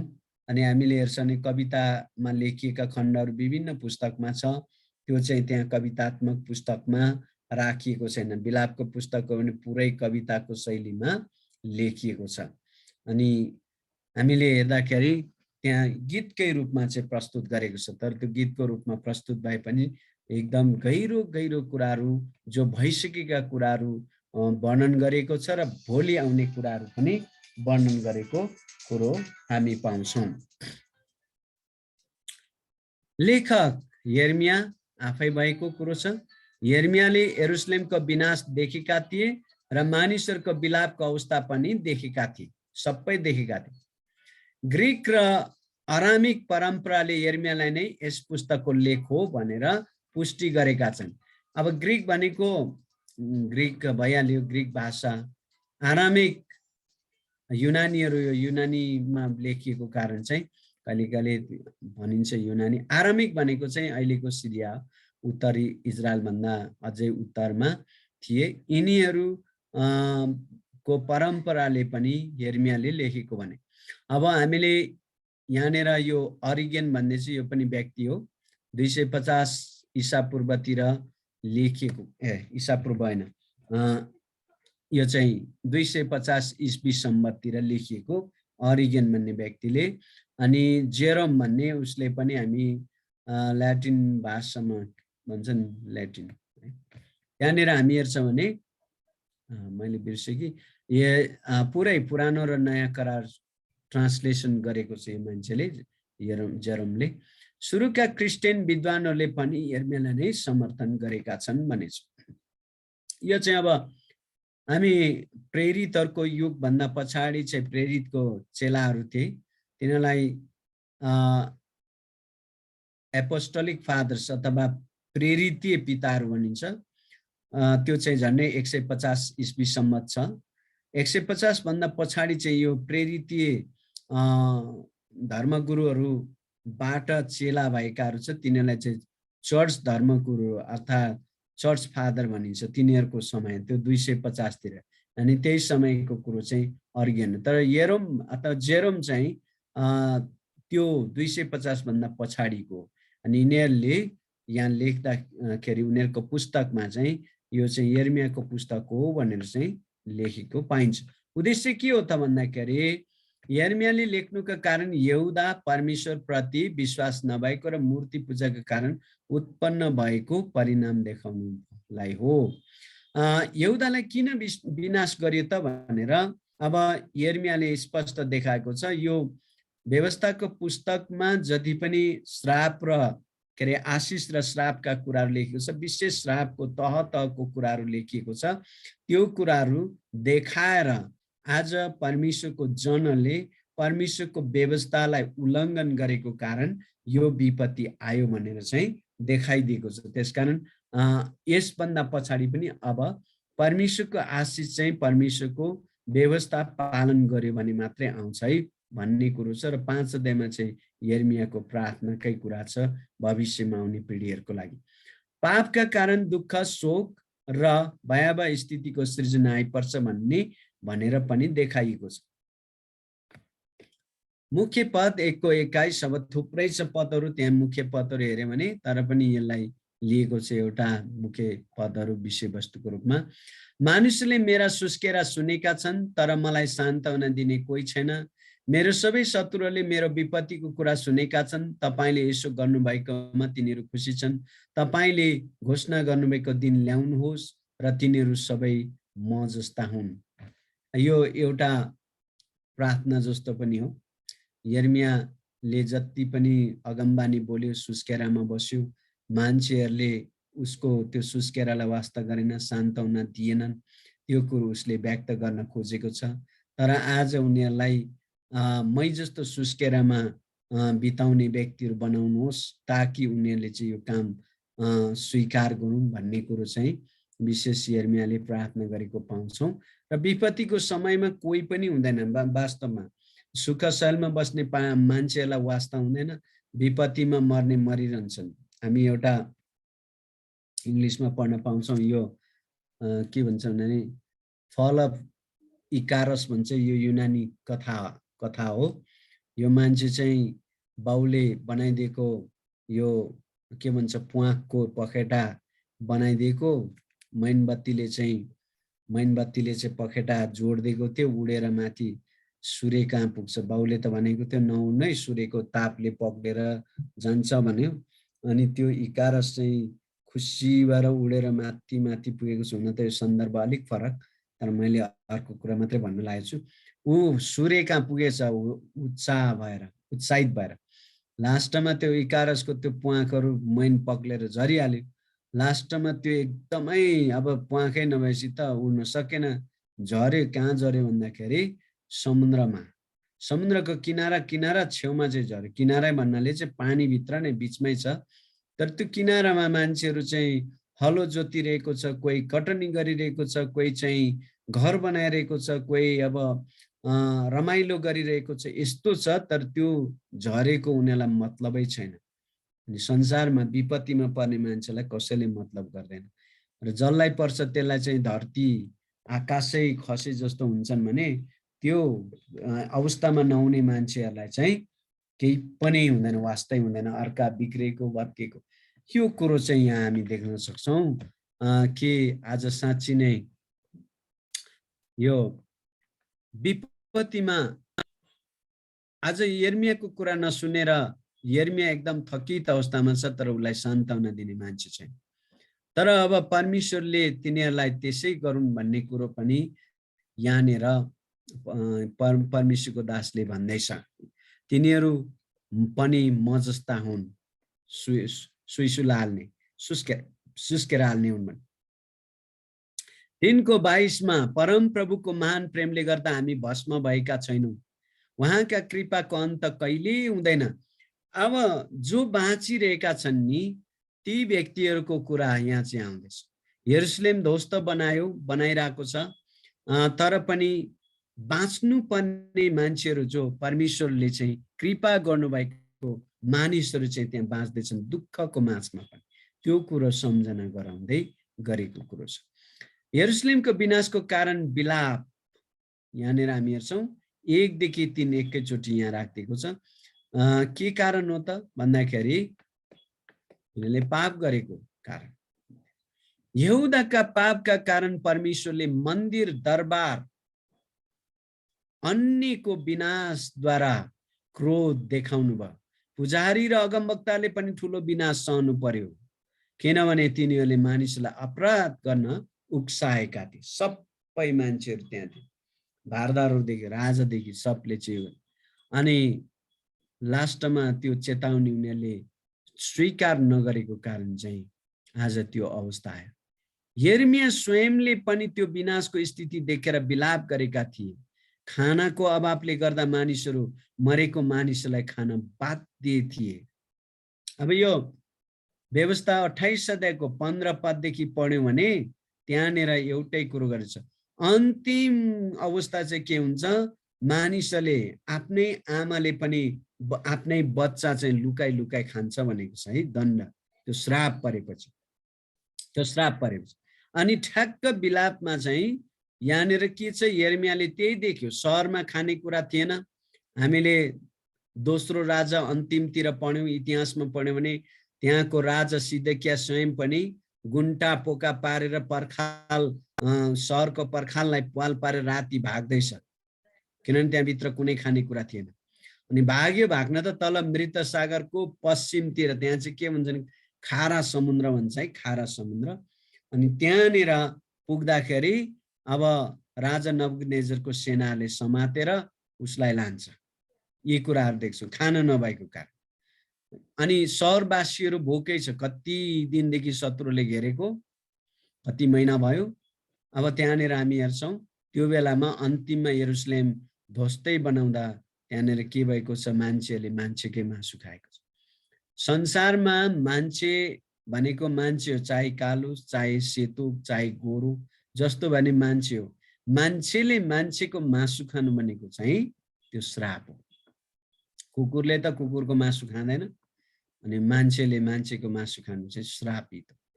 अनि अहिले धनी धनी देशहरू मैले सुन्छु हस्पिटलको बालकहरू एकदम स्वास्थ्य चाहिँ बितेछ भने तिनीहरू किनेर चाहिँ त्यो फ्राई गरेर खान्छन्। जापानतिरको कुराहरू मैले सुनेको थिएँ पहिला पनि। अनि त्यही भएर एकदम त्यो चाहिँ घृणित कुरा, प्रोटिन पाइन्छ भनेर जेस भ्रूण हत्या गर्ने, भ्रूण खाने, त्यस्ता कुराहरू गर्ने, यो सबै चाहिँ पाप हो। त्यो चाहिँ परमेश्वरको दृष्टिमा। अब लडाइँमा पनि खान नपाएपछि मरेका साथीहरूको रगत पिउने, मासु खाने कुरा पनि सुनिन्छ कहिलेकाहीँ। अब त्यो बाध्यता होला त्यहाँ, तर सुखशैलमा हुँदाहुँदै मान्छेले मान्छेकै मासु खानु भनेको चाहिँ त्यो श्रापित कुरा हो। अनि यहाँ भन्छ यिर्मयाले मानिसहरूलाई परमेश्वरको दयाको लागि प्रार्थना गर्न अनुरोध गरे र प्रार्थना पनि गरे, तर परमेश्वरले तिनीहरूको प्रार्थना सुन्नु भएन। अब सिदकिया राजाको अन्तिम समयमा चाहिँ सिदकिया राजाले जेल मुक्त गरिदिएको छ, के गरेको छ कि कतै परमेश्वरले गर्नुहुन्छ। त्यो लास्ट स्टेजमा केही हुँदैन के, मान्छे पनि हस्पिटलमा लास्ट स्टेजमा लग्यो भने हस्पिटलबाट फर्किँदैन, त्यस्तै हो। उपचार भनेको पहिलादेखि गर्नुपर्ने भन्ने कुरो छ नि।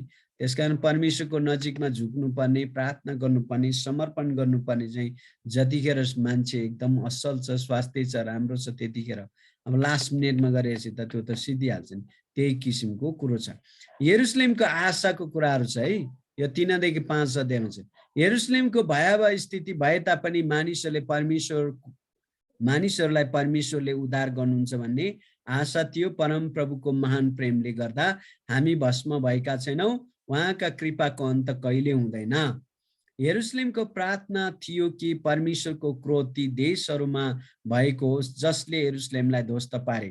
त्यति बेलाको समयमा अनिकाल थियो, शोषण, दमन थियो, तैपनि उनीहरूमा आशा थियो कि एक दिन परमेश्वरले तिनीहरूको विरोधीलाई विनाश गर्नुहुन्छ भनेर। अनि यो कुराहरू चाहिँ व्याख्या गरिएको छ 4 अध्यायमा। 5 अध्यायमा चाहिँ आशा फेरि फर्केर आउने कुरो गरिएको छ। है मानिसहरू भिख मागिरहेका थिए, तिनीहरू रोएर प्रार्थना गरिरहेका थिए। यिर्मयाले अन्त्यमा प्रार्थना गरे, हे परम प्रभु, तपाईँ सदा सर्वदा नै शासन गर्नुहुन्छ, तपाईँको सिंहासन पुस्तकसम्म रहिरहन्छ। तपाईँले किन हामीलाई सधैँ बोल्नुहुन्छ? तपाईँले किन यति धेरै समयसम्म हामीलाई त्याग्नुहुन्छ? अन्त्यमा हे परम प्रभु, हामीलाई आफूतिर फर्काउनुहोस् र हामी फर्क्यौँ। हाम्रा दिन दादीका दिन जस्तै बनाइदिनुहोस्। यदि तपाईँले हामीलाई बिल्कुलै इन्कार गर्नुभएको छैन भने, सम्झन नसक्ने गरी रिसाउनु भएको छैन भने, अब यसरी चाहिँ प्रार्थना गरेको छ। अन्तिम दादी भन्ने ठाउँ त अब स्पष्ट छैन कुन ठाउँ हो, तर पनि यो अहिलेको के भन्छ नि, साउदी अरबिया भन्छ, मृत सागरको तलतिर दक्षिणतिर सायद त्यतातिर चाहिँ तादी भन्ने ठाउँ थियो कि, त्यो बेलामा चलेको एकदम प्राचीन ठाउँ रहेछ जस्तो छ। अनि त्यो कुरालाई यहाँ दोहोऱ्याइएको छ। यिर्मया अगमवक्तालाई रुन्चे अगमवक्ता भनेर चिनिन्छ, किनभने मानिसहरू सहरको विनाशका कारण यिर्मया निकै शोकमा परेका थिए। मेरो प्रजाको सर्वनाश देखेर मेरो आँखाबाट आँसुको धारा बग्छ, मेरा आँखाबाट बिना विश्राम आँसु निरन्तर बगिरहन्छ। बिलापको पुस्तकमा हामी हेर्छौँ। अब यो यहाँ मात्रै न यिर्मयाकै पुस्तकमा हामीले हेर्यौँ भने अन्तिम दिनहरूमा बिलाउन गरेको छ, रोएको छन्। त्यसकारण अब बिलापमा त हामी स्पष्टै देख्यौँ। यरुशलेमले डरलाग्दो विनाश भोग्नु परे तापनि मानिसहरूमा अझै उद्धारको आशा थियो, किनभने परम प्रभु कृपालु हुनुहुन्छ भन्ने आशा भएकोले परम प्रभुको बाटो हेर्ने, उहाँलाई खोज्नेहरूप्रति परम प्रभु कृपालु हुनुहुन्छ।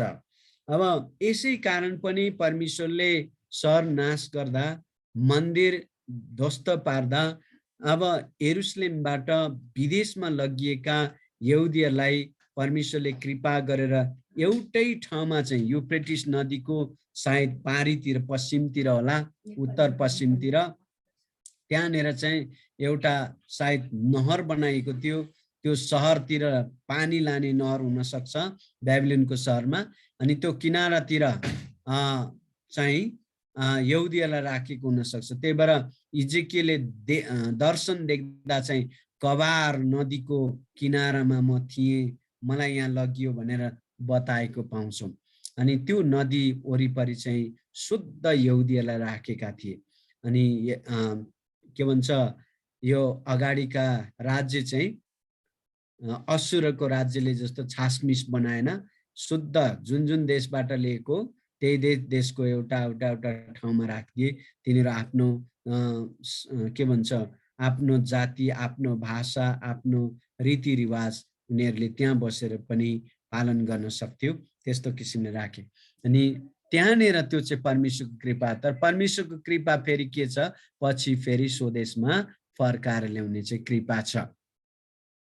त्यसै गरी यदि हामीहरू पनि शोक वा विनाशमा छौँ भने परमेश्वरले एक दिन हामीलाई दया देखाउनुहुन्छ, किनभने यदि हामीले आफ्ना पापहरू स्वीकार गर्यौँ भने उहाँले हाम्रा पाप क्षमा गर्नुहुन्छ, सबै अधर्मबाट हामीलाई शुद्ध पार्नुहुन्छ, किनकि उहाँ विश्वासयोग्य र धर्मी हुनुहुन्छ भन्ने कुरो चाहिँ यूहन्नामा लेखिएको छ।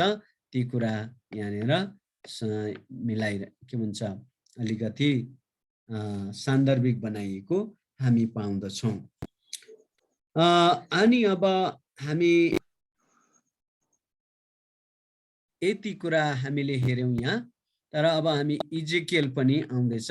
इजेकियलको पुस्तकलाई हामीले हेर्यौँ भने इजेकियल दोस्रो चोटि निर्वासन हुँदाखेरि बेबिलोनमा लगिएको व्यक्ति हो, जवान व्यक्ति हो है, जवान व्यक्ति। त्यतिखेर ऊ अगमवक्ता थिएन। उसलाई लगेको मिति चाहिँ ईपू भनेपछि ईसा पूर्व 597 मा, जहाँ चाहिँ राजा यहोयाकिम पनि निर्वासित भएका थिए, किनभने उनले आत्मसमर्पण गरेर। अनि हामी हेर्छौँ यो समयमा लगिएकाहरू मध्येमा यो व्यक्ति इजेकियल। अनि इजेकियल उसले चाहिँ अगमबानी गर्न थालेको चाहिँ लगभग त्यहाँ गएको सायद 5औं वर्षतिर होला। 5औं वर्षदेखि चाहिँ उसले बेबिलोनमै भएर अगमबानी गरे। यहाँनिर लेखिएको छ उनले ईपू 593 देखि 565 सम्म बेबिलोनमा यहुदीहरूको बीचमा सेवा गरे। अब 597 भयो, यहाँ 3 भनेपछि कति भयो, लगभग 4 वर्ष पछाडि भनौँ न। 97 मा 3 गर्दा 4 वर्ष गएको, झन्डै 4-5 वर्ष हुँदाखेरि चाहिँ उसलाई अगमबानीको लागि परमेश्वरले बोलाउनु भयो। तर त्यो अगमबानीको वचन कस्ता थिए भन्दाखेरि जब अन्तिम निर्वासनमा लाने यरुशलेमको विनाश नभइन्जेल चाहिँ इजेकियललाई परमेश्वरले आत्मामा यरुशलेममै पुर्याउनुहुन्थ्यो, मन्दिर देखाउनुहुन्थ्यो, पुजारीहरूको काम देखाउनुहुन्थ्यो, मान्छेहरूको काम देखाउनुहुन्थ्यो, सबै घिनलाग्दा मूर्तिहरू भित्र भित्र भित्र भएको देखाउनुहुन्थ्यो। अनि विनाश आइरहेछ भनेर चाहिँ परमेश्वरले उसलाई देखाए अनुसार अगमबानी बोलेका छन्। मान्छेहरूलाई परमेश्वरमा फर्किनको लागि यतातिर स्वदेशमा यर्मिया आफैले गरिरहेको छ, विदेशबाट चाहिँ इजेकियलले सन्देश पठाइरहेको छ। आत्मामा उसलाई यरुशलेममा लगे सन्देश दिँदैछ, तर कसैले पनि सुनेन। अन्तमा यरुशलेमको सहर नाश भएरै छोड्यो। मन्दिर जरै समेत अथवा जग समेत पनि भत्काएर लगियो। त्यसपछिदेखि चाहिँ यो तेस्रो के भन्छ निर्वासन भइसकेपछि इजेकियलले अब भविष्यको बारेमा चाहिँ उसले अगमबानी गर्न थाले। मन्दिरहरू निर्माण हुने कुराहरू बारे चाहिँ उसले चाहिँ अगमबानी गर्न थाल्यो। उसको जन्म पुजारी परिवारमा भएको थियो। ईपू 593 मा इजेकियलले परमेश्वरबाट अगमवक्ताका रूपमा बोलावट पाए है। इजेकियल भूमिका पुजारी अनि ऊ चाहिँ अगमवक्ता हो। यहाँ हेर्ने भने पुजारी मन्दिरको रेखदेख गर्छ, अगमवक्ता परमेश्वरको वचन परमेश्वरको तर्फबाट बोल्छ है। रेखदेख गर्ने व्यक्ति परमेश्वरको जनहरू भनेर यहाँ लेख्यो। यहाँ चाहिँ पुजारी चाहिँ हामीले नै परमेश्वर तर्फ मान्छेको कुरा लाने, अगमवक्ता चाहिँ परमेश्वरको तर्फबाट मानिसहरूका कुरा ल्याउने। हामी हेर्छौँ दुईटै चाहिँ परमेश्वरको जनहरू हो।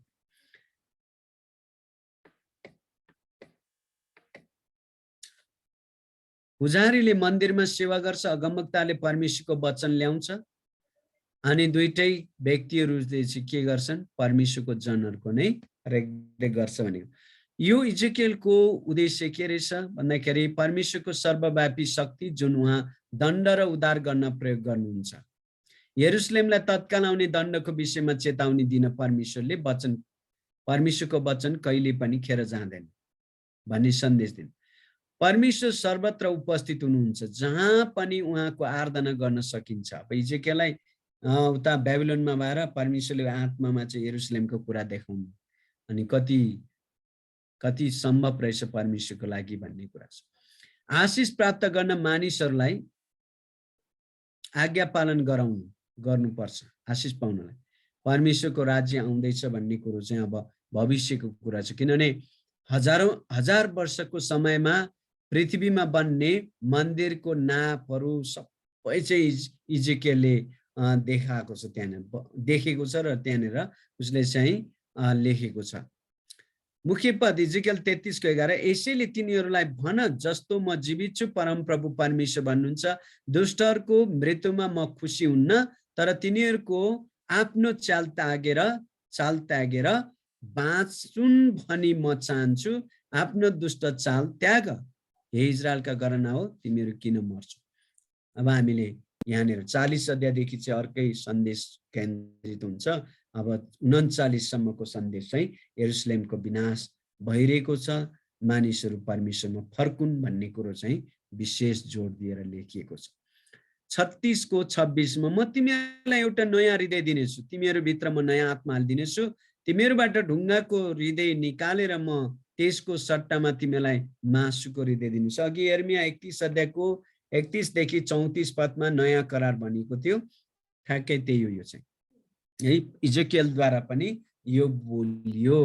अनि हामी परमेश्वरको वचन चाहिँ के हुन्छ, जब दुईजनाले एकै प्रकारको सन्देश ल्याउँछन्। अब फेरि झुटो शिक्षा छ। तपाईँले पहिलो राजा 22 अध्यायमा हेर्नु भने बहुसंख्यकले एउटै वचन बोलेको छ, तर त दुष्ट आत्माबाट बोलेका अगमबानीका वचन छ, जो चाहिँ आहाबको विनाशमा। त्यहाँ साँचो अगमवक्ता चाहिँ मिकैया भन्ने व्यक्ति छ, उसले साँचो कुरो बताइदिएको छ, जो झुटा अगमवक्ताहरूको कारण आहाबले विश्वास गर्दैन ती कुरा छ। त्यसकारण यहाँ चाहिँ बाइबलमा चाहिँ एउटै कुरा दुईटा व्यक्तिले बतायो अथवा एउटै कुरा दोहोरिएर आएको छ भने त्यो चाहिँ सत्य हो, अथवा त्यसको चाहिँ हामीले पालन गर्नुपर्छ भन्ने कुरो जनाउँछ। हामी नयाँ करारको कुरा पनि यहाँ दुईजना व्यक्तिले झनै एकै समयमा यी कुराहरू बोलेको पाउँछौँ। यहुदाको परमेश्वरको दण्ड 1 देखि 24 अध्याय। इजेकियलको बोलावट हामी हेर्छौँ। राजा यहोयाकिन कैद भएको 5औं वर्षमा बेबिलोनको कबार नदीको किनारमा परमप्रभुको वचन इजेकियल कहाँ आयो। 5औं वर्ष अघि मैले भने नि 97 मा गएको, 597 मा, त्यसपछि 5 वर्ष सुरु हुँदाखेरि इजेकियललाई परमेश्वरले अगमबानी बोलाउनु भयो। अनि इजेकियलले देखेको यहाँ हेर्नुहोस्, इजेकियलले 4 मोडा 4 पखेटा भएको जीवित जीवात भएको दर्शन देखे। परमेश्वरले इजेकियललाई अगमबानी बोल्न आज्ञा दिनुभयो, अहंकारी र प्रतिकार गर्ने मानिसहरू बीच पठाउने प्रतिज्ञा गर्नु।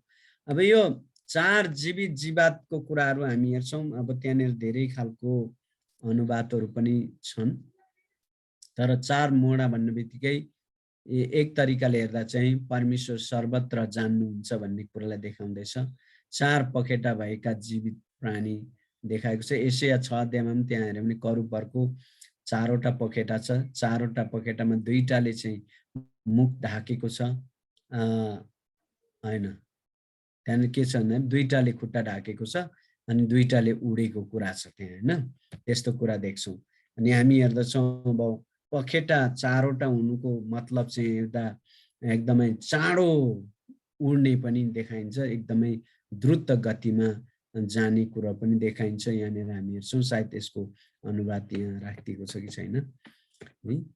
इजेकियललाई भन्नुभयो कि उनको सेवकाई सजिलो हुने छैन, किनभने मानिसहरूले उनको कुरामा विश्वास गर्ने छैन, उनलाई दुःख र सतावट हुनेछ। इजेकियलको दर्शनमा परमेश्वरले उनलाई मुठो खा भनेर भन्नुभयो। त्यसको स्वाद म जस्तै गुलियो थियो। परमेश्वरले तिनीहरूलाई परमेश्वरको दूत बनेर सेवा गर्न आज्ञा दिनुभयो र सेवाको समयमा केही समस्या पनि झेल्नु पर्छ भनेर भन्नुभयो। अब यहाँनिर के छ भन्दाखेरि मुठो भनेको चाहिँ अघि नै हामीले के भन्छौँ भन्दाखेरि बेरुवा पुस्तकको मुठो है। बेरुवा पुस्तक भनेको जति पनि त्यो बेलामा लेखिने वचनहरू चाहिँ बेरुवा पुस्तकको रूपमा राख्थ्यो बेरेर, त्यसकारण त्यसलाई नै मुठो भने। त्यो खा भन्दाखेरि इजेकियलले खाए, स्वादिलो लाग्यो, तर उकेल्दा चाहिँ एकदमै त्यसले चाहिँ तितो। यहाँ के भन्दाखेरि जसले परमेश्वरको वचन सुन्छ र ग्रहण गर्छ त्यो मिठो हुन्छ। जब त्यो सत्य वचन चाहिँ बोल्न थाल्दछ अरूलाई मन पर्दैन, तितो हुन्छ भन्ने कुरो चाहिँ देखायो। इजेकियललाई एकदमै बेबिलोनमा पनि कष्ट छ, एकदमै कति महिना एकपट्टि मात्रै सुत्नुपर्ने, कति महिना अर्कोपट्टि मात्रै सुत्नुपर्ने, त्यसपछि आफ्नै गुइठा चाहिँ सुकाएर त्यसले भात पकाएर खानुपर्ने। त्यो फोहोर इजरायलीहरू चाहिँ के हो त त्यस्तो कुराहरू खाँदैनन्। अनि परमेश्वरले त्यस्तो त्यस्तो देखाउनु भयो। अघि नै मैले भने केस काटेर चाहिँ आधी जला आधी उडा भन्नुभयो।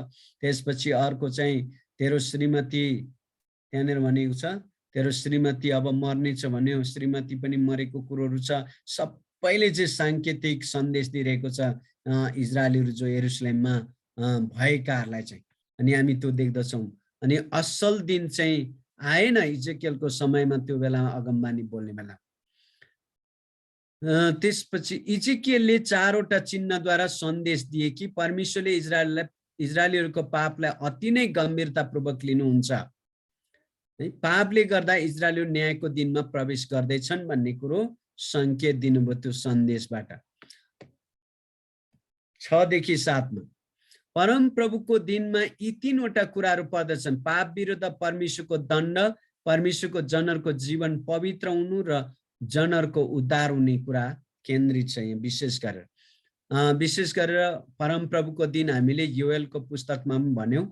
अनि के अरे भनेको छैन है, मैले कहाँनिर भन्दै थिएँ, परम प्रभुको दिनको कुरा गर्दा चाहिँ पाप गर्नेहरूको लागि दुःखको दिन हो, दण्डको दिन, तर प्रभुको वचन आज्ञा पालन गर्नेहरूको लागि चाहिँ खुसीको दिन हो। यति कुरो हामी पाउँदछौँ। परमेश्वरले इजेकियललाई इजरायलको पर्वतको विरुद्धमा अगमबानी बोलाउनु भयो, किनभने इजरायलको पर्वतले परमेश्वरको दण्ड भोग्दैछ। तिनीहरूको पापको कारण परमेश्वर उनीहरूलाई सताव दुःख दिँदै हुनुहुन्छ।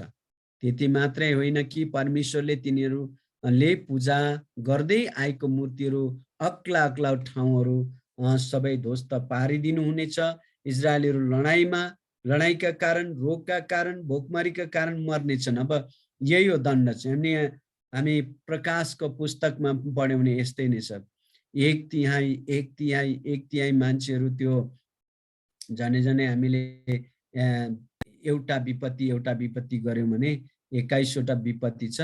त्यो 7 विपत्ति 21 विपत्ति, त्यहाँनिर मान्छेहरू कति मारिन्छन् भन्ने कुराहरू लेखिएको छ। अनि यहाँ हामी पुरानो करारमा पनि यही कुरो देख्दछौँ। इजेकियलको समयमा, यर्मियाको समयमा गरेको अगमबानी अनुसार चाहिँ तिनीहरू यसरी नै मारिनेछन्। परमेश्वरको महिमा हटेको, अब यो 8 देखि 11 मा एकदम दुःख लाग्दो घटनाको दर्शन समावेश गरेको छ। इजेकियलले मन्दिरको क्षेत्रमा बाल देवताको स्वास्नी असेराको मूर्ति देख्यो। त्यसपछि परमेश्वरले इजेकियललाई मन्दिरको महापवित्र स्थानमा लिएर जानुभयो। त्यहाँ 70 जना धर्मगुरुहरूले मूर्ति पूजा गरिरहेका थिए र परमेश्वरले देख्नु भएको छैन भनेर विचार गर्दै त्यसरी नै महिलाहरू अन्य जातिको मूर्ति ताम्मुजका अगाडि रोइरहेका देख्छन् र मानिसहरू सूर्यलाई पनि घोप्टो परेर दण्डवत गरिरहेका देख्छन्। अब यो यहाँनिर स्त्रीहरू है पूर्वतिर फर्केर चाहिँ, पूर्व कहाँ रहेछ भन्दाखेरि मन्दिरको पूर्व भनेको चाहिँ बेबिलोन, पूर्वतिर फर्केर चाहिँ तामुज भनेको चाहिँ बेबिलोनियन देवता हो है। विशेष गरेर त्यसलाई पुज्दो रहेछ, अर्थात् यहाँनिर सूर्य पनि भनिन्छ, सूर्य देवतालाई पुज्दो रहेछ। अनि यो सूर्यतिर फर्किँदा के भयो त, मन्दिरतिर चाहिँ आफ्नो पिठ्यौं फर्क्यो। त्यसकारण परमेश्वरको यो अनादर भयो। त्यसपछि इजेकियलले दर्शनमै देखेको यो सबै कुरो, अनि दर्शनमै नै परमेश्वरको महिमा चाहिँ माथि मन्दिरबाट उडेर गएको देख्छन्। अनि त्यहाँ चाहिँ त्यसले चाहिँ अब के गर्दैछ, हामीले सामेल 4 अध्याय, पहिलो सामेल 4 अध्यायमा हेर्यौँ भने परमेश्वरको सन्दुक चाहिँ के भन्छ पलिस्तीहरूले खोसेर लगेपछि इजरायलको विनाश भएको कुरा हामी देख्छौँ त्यहाँ लडाइँमा। त्यही कुरो चाहिँ यहाँ इजरायलमा पनि हुँदैछ भन्ने कुरो चाहिँ आयो। अनि यसरी देख्छन् र इजेकियलले पूजा गर्ने पुजारी त 70 जना रहेछ, तर ती सबै चाहिँ घिनलाग्दो मूर्तिलाई पुज्दै रहेछ। देख्दा त परमेश्वरको भवनमा आराधना गरेको देख्छन् नि, तर छैन रहेछ। हामी कहिलेकाहीँ मण्डलीमा आराधना गर्ने मान्छेहरू एकदम झैँ बजाउन जान्नेहरूले बाजा बजाएको हुन्छ, गाइरहेको हुन्छ, एउटा चाहिँ अब त्यो तालमा चाहिँ अब स्विङ्गिङ भन्छ, त्यो दायाँ बायाँ चाहिँ हल्लिरहेको हुन्छ गीतको लयमा, होइन। वास्तवमा यहाँ पुजारीहरू के थिए? त्यस्तै थिए। आराधना मन्दिरमा धूप बाल्न, बलिदान चढाउन सबै गरेको त मूर्ति पुजिरहेको रहेछ। अनि हाम्रो समयमा पनि यस्ता कुराहरू हुन्छ। प्रभुलाई नै नचिन्ने मान्छेहरू, अब प्रभुसँग रुने कराउने काम नभएका मान्छेहरू, त्यस्तो मान्छेहरू चाहिँ आराधनामा बसिरहेका हुन्छन्। त्यसले गर्दा परमेश्वरको काम चाहिँ रोकिन्छन्। यहाँ भनेछ त्यसकारण परमेश्वरले 6 जना स्वर्गदूतलाई यरुशलेममा गएर तिनीहरूलाई मार्नका लागि आज्ञा गर्नुभयो। स्वर्गदूतले तिनीहरूलाई मारेर त्यहाँबाट परमेश्वरको महिमा हटेर गयो। अचम्म दर्शनमा देखेको, तर दर्शनमा देखेको कुरा पनि अब पुरा हुन्छ भन्ने कुरो चाहिँ देखिन्छ। अब हामी यति चाहिँ सकौँ आदि चाहिँ है, तर यो फेरि रिपिट हुन्छ कहिलेकाहीँ। यरुशलेमको विरुद्ध अगमबानी अब के विरुद्ध छ त भन्दाखेरि यहाँनिर हेर्नुहोस् किन विरुद्ध भन्दाखेरि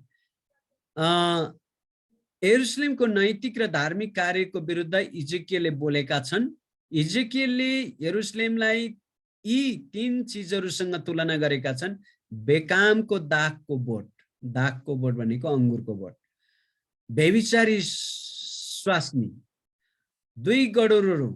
यो 2 गडुरको देखेको चाहिँ एउटा चाहिँ बेबिलोन। गडुर भनेको चिल हो खास भने, गडुर पनि चिल नै हो खास। हामी नेपालमा त गडुर भन्छौँ, कराउँदाखेरि चिलै रहेछ, त्यो पनि मासु खाने।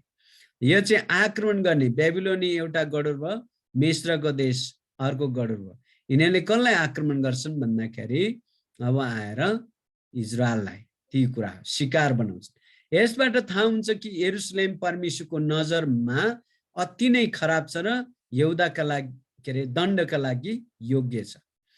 इजेकियल 22 मा इजेकियलले 3 अगमबानीहरू बोलेका छन् ताकि मानिसले ध्यान त्यसमा जाओस्। पहिलो, मानिसहरू एक आपसमा अन्याय भएका छन्, अपवित्र व्यभिचारी भएका छन्। दोस्रो, तिनीहरूको पापको कारण फोहोरी भएका छन्। परमेश्वरले तिनीहरूको आत्मिकी फोहोर आगोको दण्डद्वारा शुद्ध बनाउनुहुनेछ। अब यो आगोको दण्ड पनि अब हामीले हेर्दाखेरि वास्तविक आगो पनि परमेश्वरले पठाउनुहुन्छ। एलियाको जीवनबाट देख्छौँ पहिलो राजा 18 अध्यायमा।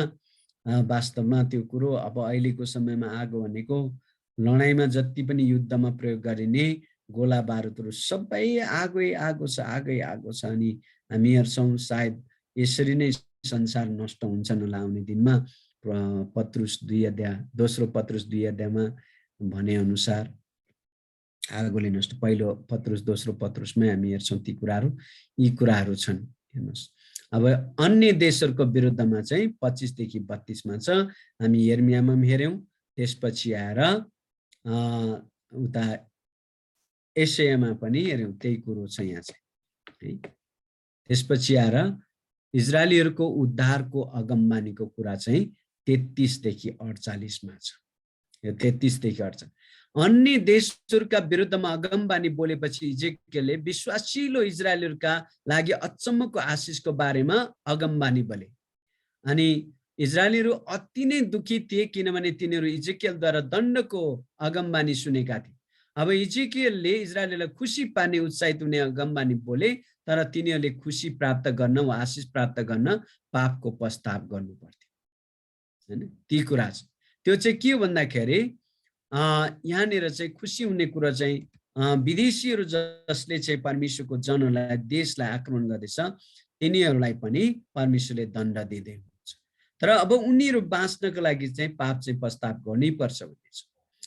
भौतिक रूपमा इजरायलीहरू आफ्नो देशमा फर्केर आउनेछन् अनि आत्मिकी रूपमा परमेश्वरले तिनीहरूलाई ढुङ्गाका हृदय हटाएर मासुका हृदय हालिदिनुहुनेछ। सबभन्दा खुसीको कुरो चाहिँ तिनीहरू फर्केर आउनेछन् भन्ने नै यिनीहरूले सुन्नुपर्ने अगमबानीको वचन थियो। अनि 40 देखि 48 पदमा चाहिँ यरुशलेमको मन्दिर बनाउने, त्यसको चाहिँ नाप जाँच सबै दिनुभएको थियो परमेश्वरले। अनि त्यो मन्दिर चाहिँ के भन्दाखेरि यो चाहिँ यी सबै नयाँ मन्दिर बनाउँदाका लागि विस्तृत विवरण हो भनेर भनेपछि यहाँ यो मन्दिर बनाएपछि चाहिँ त्यहाँ चाहिँ आराधना हुन्छ।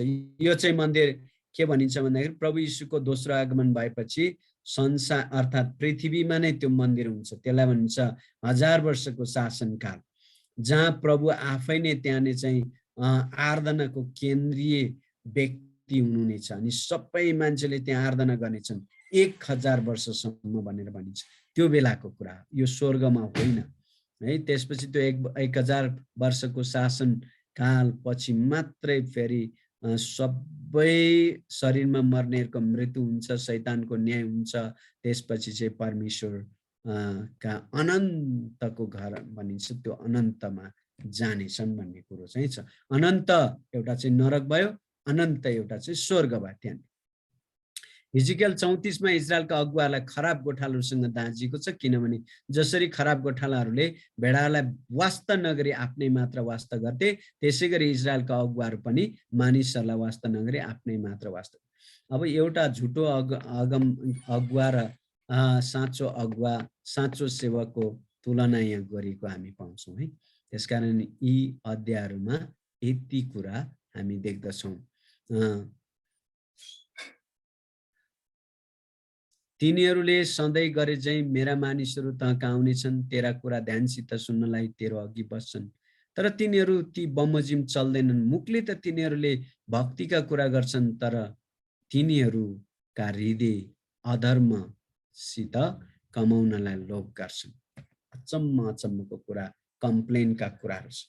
मन्दिरमा कसरी पुजारीहरू थिए, कसरी सेवा गर्दै थिए त्यो देखियो। अनि परमेश्वरले त्यही कुरो चाहिँ यहाँनिर मान्छेहरू प्रभुको सेवा गरिरहेको जस्तो लाग्छ, तर होइन रहेछ भन्ने कुरो छ। र आजलाई यति नै हामी राख्छौँ। हामी सायद शुक्रबार हामी भेट्छौँ, त्यसपछि बाँकी काम हामी सक्दो गर्नेछौँ। केही कुरा सोध्नु छ तपाईहरुको? 7 जना मात्रै छ अहिले त फेरि मसँग। सर मेरो प्रश्न, अघि हामी एरेमियाको पुस्तकमा हेर्दै गर्दाखेरि त्यहाँ के भन्छ रे, कन्याले गर्भधारण गर्नेछिन् भन्ने कुरा हजुरले भन्नुभयो कि पुरा भएको जस्तो देखिन्छ भन्नुभयो। अलि त्यो त्यसमा कन्फ्युज भयो नि, बुझेन पनि। ए त्यो चाहिँ एसैयामा है। हजुर हजुर। एसैया 7:14 अनुसारको कुरा हो। तर तत्कालीन रूपमा चाहिँ त्यो कन्या गर्भवती हुनेछ र एउटा छोरो जन्माउनेछ भन्ने चाहिँ चिन्ह आहाज राजालाई परमेश्वरले दिनु हुन्छ भनेर एशियाले भने। अनि त्यो तत्कालीन रूपमा चाहिँ आहाज राजा चाहिँ सिरियाको उत्तरी इजरायल र सिरिया मिलेर चाहिँ आक्रमण गर्ने त्यो अवस्था थियो।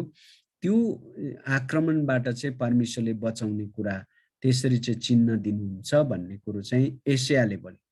अनि भन्दाखेरि तत्कालीन रूपमा कन्या गर्भवती अब को भयो? राजाकै श्रीमती कन्या त थिएनन् होला, अथवा अब अरू कोही कन्या गर्भवती भएन होला। तर त्यहाँनिर 8 अध्यायमा हेर्दा चाहिँ एशियाकै श्रीमती पनि अगमवादिनी हो। तिनी गर्भवती भएर छोरा जन्माएको छ। महर्सल हजबाज के लेखिएको छ, 2टा छोरा छ। तिनीहरूको आफ्नो आफ्नो त्यो नामको अर्थ दिएको छ के। त्यसकारण तत्कालीन रूपमा चाहिँ त्यो चिन्ह थियो होला भन्ने कुरो चाहिँ त्यहाँ छ।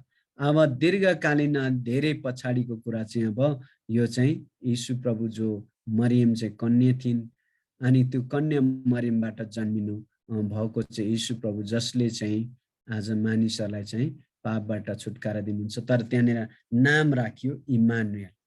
अब त्यो त्यतिखेर एशियाकै समयमा त्यति नै खेर त इमानुएल राखिएन होला, तर पनि त्यो छोरा जन्मेको कारण चाहिँ परमेश्वरले चाहिँ अब यो विदेशी आक्रमणबाट बचाउनुहुन्छ भने परमेश्वर भएको कारणै तिनीहरूले चाहिँ छुटकारा पाउने कुरो त्यहाँ देखाइयो।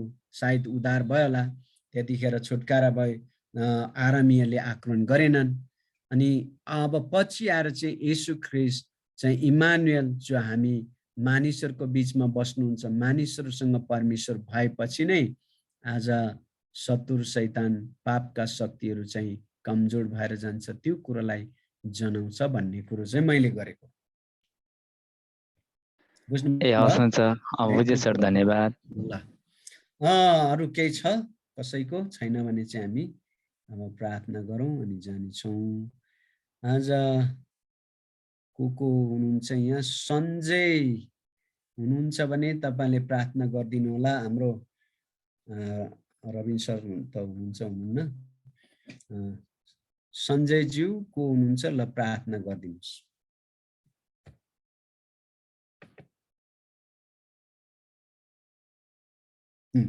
हुनुहुन्न सञ्जयजी पनि ल अहिले मुक्तानज्यूले नै प्रार्थना गरिदिनुहोस्। ल हुन्छ, आउनुहोस् हामी सबै मिलेर प्रार्थना गर्नेछौँ।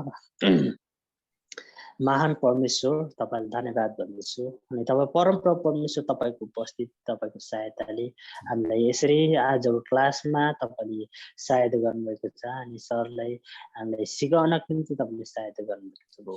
तपाईँलाई धन्यवाद। तपाईँको वचन हामीले, तपाईँको वचन सिकाइमा तपाईँले आशिष दिनुभएको छ। अनि बोल्ने सरको साथमा अनि हामीले पढाउनुहुने सरको साथमा तपाईँले आशिष दिनुभएको छ। हामीले जुन आज सिकेको छौँ प्रभु, त्यो जीवन हाम्रो जीवनमा चाहिँ सिकिरहन, हाम्रो जीवनमा चाहिँ सम्झिरहनको निम्ति तपाईँले सहायता गर्नुहोस्। तपाईँ महान परमेश्वर, तपाईँको नाम राख्दछु, तपाईँको सहायताले ठाक्नुहोस्। जति सिकेको छौँ अब सिक्दै जानेछौँ, तपाईँको सहायता गर्नुहोस्। आउने दिनहरूमा पनि तपाईँको सहायता, तपाईँको सुरक्षा गर्दै आशिष चाहन्छु यसुको नाम। आमेन। धन्यवाद। जय मसीह, जय मसीह।